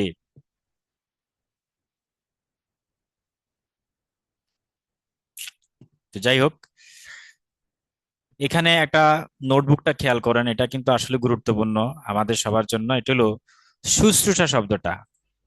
যে শুশ্রূষা শব্দের আদি অর্থ হলো শোনার ইচ্ছা, তবে এবং এই গুরুজনের কথাটা শোনার ইচ্ছা থেকে কিন্তু সেবা করা হয়ে গেছে। কারণ সেবা মানে কি, গুরুর সেবা মানে গুরুর, ওই যে আমি বললাম না, গুরুর চরণ সেবা, কোথায় যেন একবার আলোচনা করেছিলাম।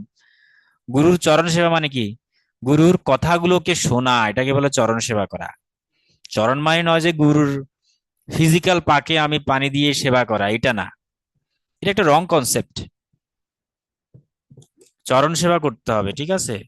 চরণ মানে হচ্ছে তার প্রত্যেকটা কথা, শব্দ, বাক্যকে যখন আমরা শুনবো বা শুনবার যে ইচ্ছা, এটাকে শুশ্রূষা বলা হয়।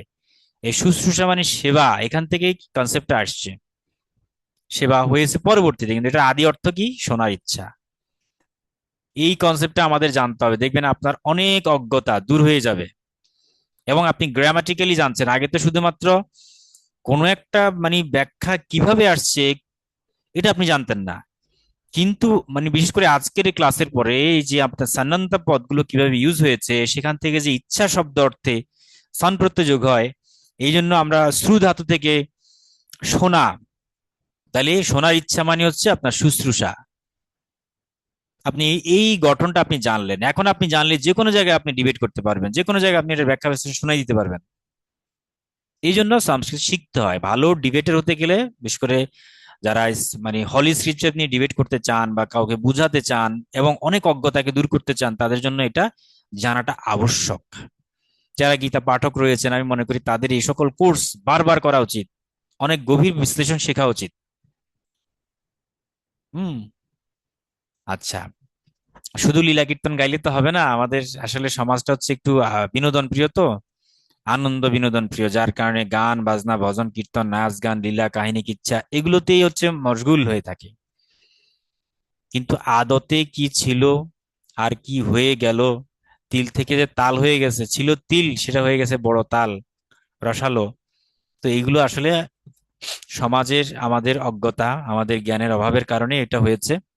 প্রত্যেকটা মানুষ যদি এরকম জানতো, প্রত্যেকটা মানুষ যদি অন্তত শাস্ত্রাদি, ভাষা, শব্দ এগুলো চর্চা করতো, তাহলে প্রত্যেকের অনেক কুসংস্কার চলে যেত। তো আচ্ছা, যাই হোক, এখন আমরা এটা কেন শিখবো দেখুন। আমরা যে কঠিন শব্দগুলো ব্যবহার করি, যেমন মুমূর্ষু, মুমূর্ষু মানে মরতে বসেছে, যে এটা আমরা বাংলা ব্যাকরণে পড়েছি। মরার ইচ্ছা বা যার, তাদেরকে আমরা মুমূর্ষু বলি। তো ভিক্ষু কাকে বলি, ভোজন করার বা পাওয়ার ইচ্ছা, এটাকে আমরা ভিক্ষু বলি। কেননা এখানে সন প্রত্যয় যোগ হয়েছে। যত দেখবেন যত ইচ্ছা জাতীয়, এটা সন প্রত্যয় যোগ হবে। তিতিক্ষা, সহ্য করার ইচ্ছা। হুম। তো এই সব কিছুর শিকড় এই সংস্কৃত সন্ন্যন্ত প্রকরণে কিন্তু লুকিয়ে আছে। তাই আমাদের এই সন্ন্যন্ত, এটা আমাদের শিখতে হবেই। আজ থেকে আমরা নতুন একটা বিষয় জানলাম। তারপর দেখুন মামকা, মামকা শব্দটা, এটা মূল হচ্ছে কি আমার, এবং এটার গঠনটা কিরকম দেখুন। এই যে মম, মম মানে আমার, বাট মামকা মানে কি, এটা বহুবচন। তাহলে এখানে আমার কেন, কিভাবে তৈরি, অক প্রত্যয় যোগ হয়েছে। দেখুন এখানে মম যোগ অক, হক বলতে এখানে স্বার্থ বা সম্পর্ক বোঝায়। যেহেতু ধৃতরাষ্ট্র নিজে স্বার্থ চিন্তা করতো, এই জন্য উনি অক যোগ করেছেন এবং ইয়স যোগ হয়েছে। বহুবচনে ইয়স যোগ হয়। তো পাণ্ডবদের আলাদা করে দিয়েছেন, এই জন্য উনি এটি ইউজ করেছেন। আর পাণ্ডবা মানে কি, ওই যে অন প্রত্যয় যোগ হয়েছে। অন মানে কি, সন্তান অর্থে, অপত্য বা সন্তান অর্থে আমরা এই তদ্ধিত প্রত্যয় ব্যবহার করে থাকি, এটা হলো অন প্রত্যয়। তাই পাণ্ডুর সাথে অন প্রত্যয় নিয়ে পাণ্ডবা, পাণ্ডবা হয়ে গেছে। তাহলে পাণ্ডুর সন্তান বা পুত্ররাই হচ্ছে পাণ্ডব। এখানে বলছে মামকা আর এখানে বলছে পাণ্ডবা, দুটার বানান কিন্তু প্রায় কাছাকাছি। হ্যাঁ, কিন্তু প্রত্যয়গত পার্থক্য রয়েছে। এখানে অক প্রত্যয় যোগ হয়েছে, আবার এখানে অন প্রত্যয় যোগ হয়েছে। প্রশ্ন হচ্ছে কেন, একটা স্বার্থ আর একটা স্বার্থহীন। নিজের ছেলেদেরকে উনি স্বার্থ দিয়ে চিন্তা করতো, এই জন্য অক প্রত্যয় যোগ হয়েছে। আর অন্যের ছেলে, অর্থাৎ পাণ্ডবদের ক্ষেত্রে অন প্রত্যয় হয়েছে, কারণ ওটা ওই সন্তান অর্থে ব্যবহার করা হয়েছে। পাণ্ডব সন্তান বা পুত্ররাই হচ্ছে পাণ্ডব। ক্লিয়ার? আশা করি বোঝা গেল। আচ্ছা, এবার আমরা যেটা লাস্ট সর্বশেষ, সেটা হচ্ছে ধর্মক্ষেত্র কেন বলা হয়, এটা অনেকে জানেন, তারপরে এখানে বলে দিচ্ছি। সেটা হচ্ছে এটা একটা পুণ্যভূমি, বিশেষ করে কুরু রাজা সেখানে একটা আশীর্বাদ পেয়েছিলেন। তো এবং বৈদিক যুগে এখানে যজ্ঞ করেছিল অনেক ঋষিরা, এবং ধৃতরাষ্ট্র ভয় পাচ্ছিলেন যে এই পবিত্র স্থানের প্রভাবে তার অধার্মিক পুত্রদের মন পরিবর্তন হয়ে যাবে কিনা, কারণ এই সকল জায়গায় যারা যুদ্ধ করতে যায় তার ধর্মযুদ্ধের জন্যই যায়, এবং পাণ্ডবরা ধর্মের প্রভাবে যুদ্ধে জিতে যাবে কিনা এটা নিয়ে সে সংশয়ে ছিল, এই জন্য তিনি ধর্মক্ষেত্র শব্দটা ব্যবহার করেছেন। আর সমবেত তো সবাই জানেনি, সমবেত হওয়া অর্থাৎ উপস্থিত হওয়া, এই হচ্ছে বিষয় আর কি। যাই হোক, তো আমরা মোটামুটি আমাদের শ্রীমদ্ ভগবদ গীতার প্রথম অধ্যায়ের প্রথম শ্লোকটাকে আমরা একেবারে চুলচেরা বিশ্লেষণ করলাম। এখানে অর্জুন বিষাদ যোগে প্রথম শ্লোকম ধৃতরাষ্ট্র উবাচ, এবং উবাচ মানে বলা, ঠিক আছে, অর্থাৎ তার উক্তি আর কি। ধর্মক্ষেত্র কেন, কুরুক্ষেত্র কেন?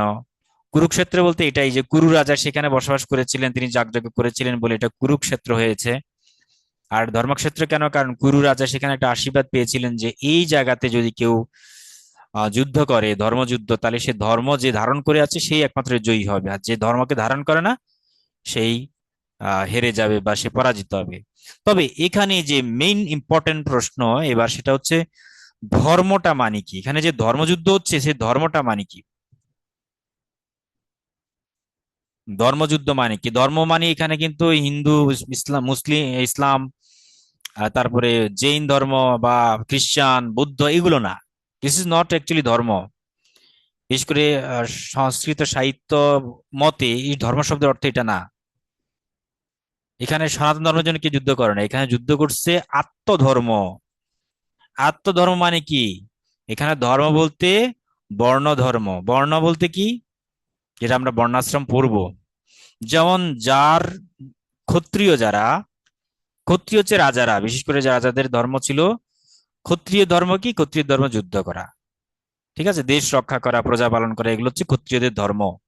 ব্রাহ্মণের ধর্ম কি? ব্রাহ্মণের ধর্ম হচ্ছে পূজা পার্বণ, শাস্ত্রাদি পাঠ করা, শিক্ষা টিচিং লাইনে যারা আছে এরা হচ্ছে ব্রাহ্মণ, বা যারা ব্রহ্মচর্চা করতো অর্থাৎ আধ্যাত্মিকতা চর্চা করতো তারা ছিল ব্রাহ্মণ। আচ্ছা, যারা বৈশ্য ছিল, তৎকালীন সমাজ ব্যবস্থায় এই চারটা বর্ণাশ্রম তৈরি হয়েছিল। তো বৈশ্য কারা? বৈশ্য হচ্ছে যারা ব্যবসায়ী ছিল, মানে যারা ব্যবসা করতেন, লেনদেন করতেন, এরা।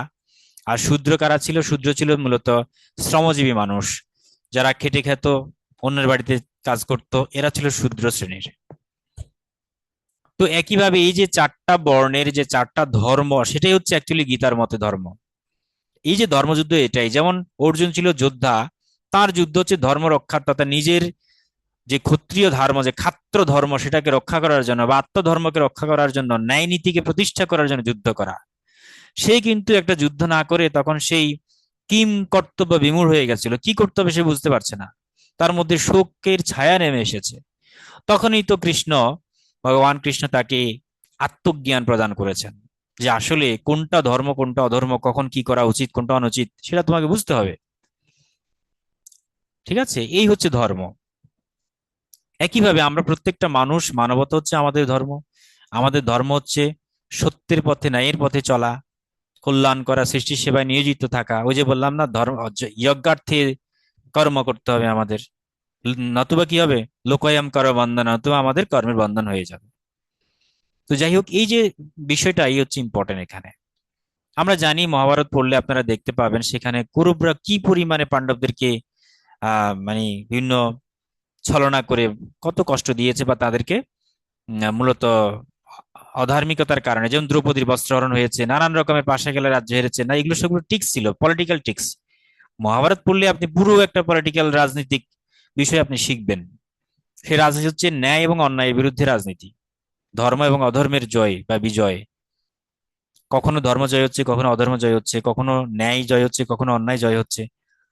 তবে আলটিমেটলি ন্যায়ের পথে যারা থাকেন, সত্যের পথে যারা থাকেন, কল্যাণের পথে যারা থাকেন, তাদেরই কিন্তু জয় হয়। যেটা শ্রীমদ্ ভাগবতে একেবারে সর্বশেষ যে 18 দিনের যুদ্ধের পরে মেইন বার্তা, যে সকল মারা যায়, বেঁচে থাকে একমাত্র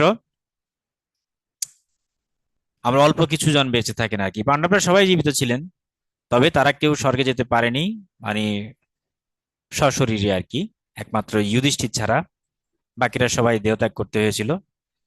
আর শুধুমাত্র বড় পুত্র ছিলেন পিতামহ ভীষ্ম, তিনি তো আশীর্বাদ পুষ্ট ছিলেন, তিনি অনেক বড় ব্রহ্মচারী ছিলেন। তো তিনি শরশয্যা ছিল প্রায় অনেক দিন ধরেই। তারপর তার ইচ্ছা মৃত্যু ছিল আর কি, এরকম একটা আশীর্বাদ ছিলেন, মানে বর পেয়েছিলেন, ইচ্ছা মৃত্যুর বর। ইচ্ছা করলে তিনি মারা যাবেন, নতুবা হবে না। এই হচ্ছে বিষয় আর কি। তো যাই হোক, এগুলো নিয়ে অনেক বিস্তৃত আলোচনা আছে। আমরা শুধুমাত্র গ্রামাটিক্যাল পয়েন্ট, আমরা কিন্তু স্পিরিচুয়াল পয়েন্ট অফ ভিউ থেকে ডিসকাস করিনি, আমরা শুধুমাত্র গ্রামাটিক্যাল পয়েন্ট অফ ভিউ থেকে আলোচনা করেছিলাম। একটা শ্লোক কিভাবে তৈরি হয়, কিভাবে অর্থ নিরূপণ করতে হয়, সেখানে সমাস সন্ধি অর্থ কেমন পাল্টে যায়, কিরকম হয় সেগুলো। এবং আমাদের শ্রীমদ্ ভগবদ গীতার উপরে যে গ্রন্থটা আমরা সম্পাদনা হচ্ছে বা করছি, সেটা হচ্ছে সম্পূর্ণভাবে ঠিক এই ঢঙের, অর্থাৎ প্রত্যেকটা শব্দ বিশ্লেষণ কিভাবে, এবং এরকম গ্রন্থ আমার মনে হয় না আপনারা, এই যে প্রত্যেকটা পদে পদে স্পেশাল নোটস দেওয়া আছে, নোটবুক দেওয়া আছে, বিভিন্ন মানে অস্পষ্ট গুলোতে সাথে সাথে ব্যাখ্যা বিশ্লেষণ করে দেওয়া আছে, বাংলাদেশে কোথাও পাবেন কিনা আমার সন্দেহ আছে। এগুলো নিয়ে খুব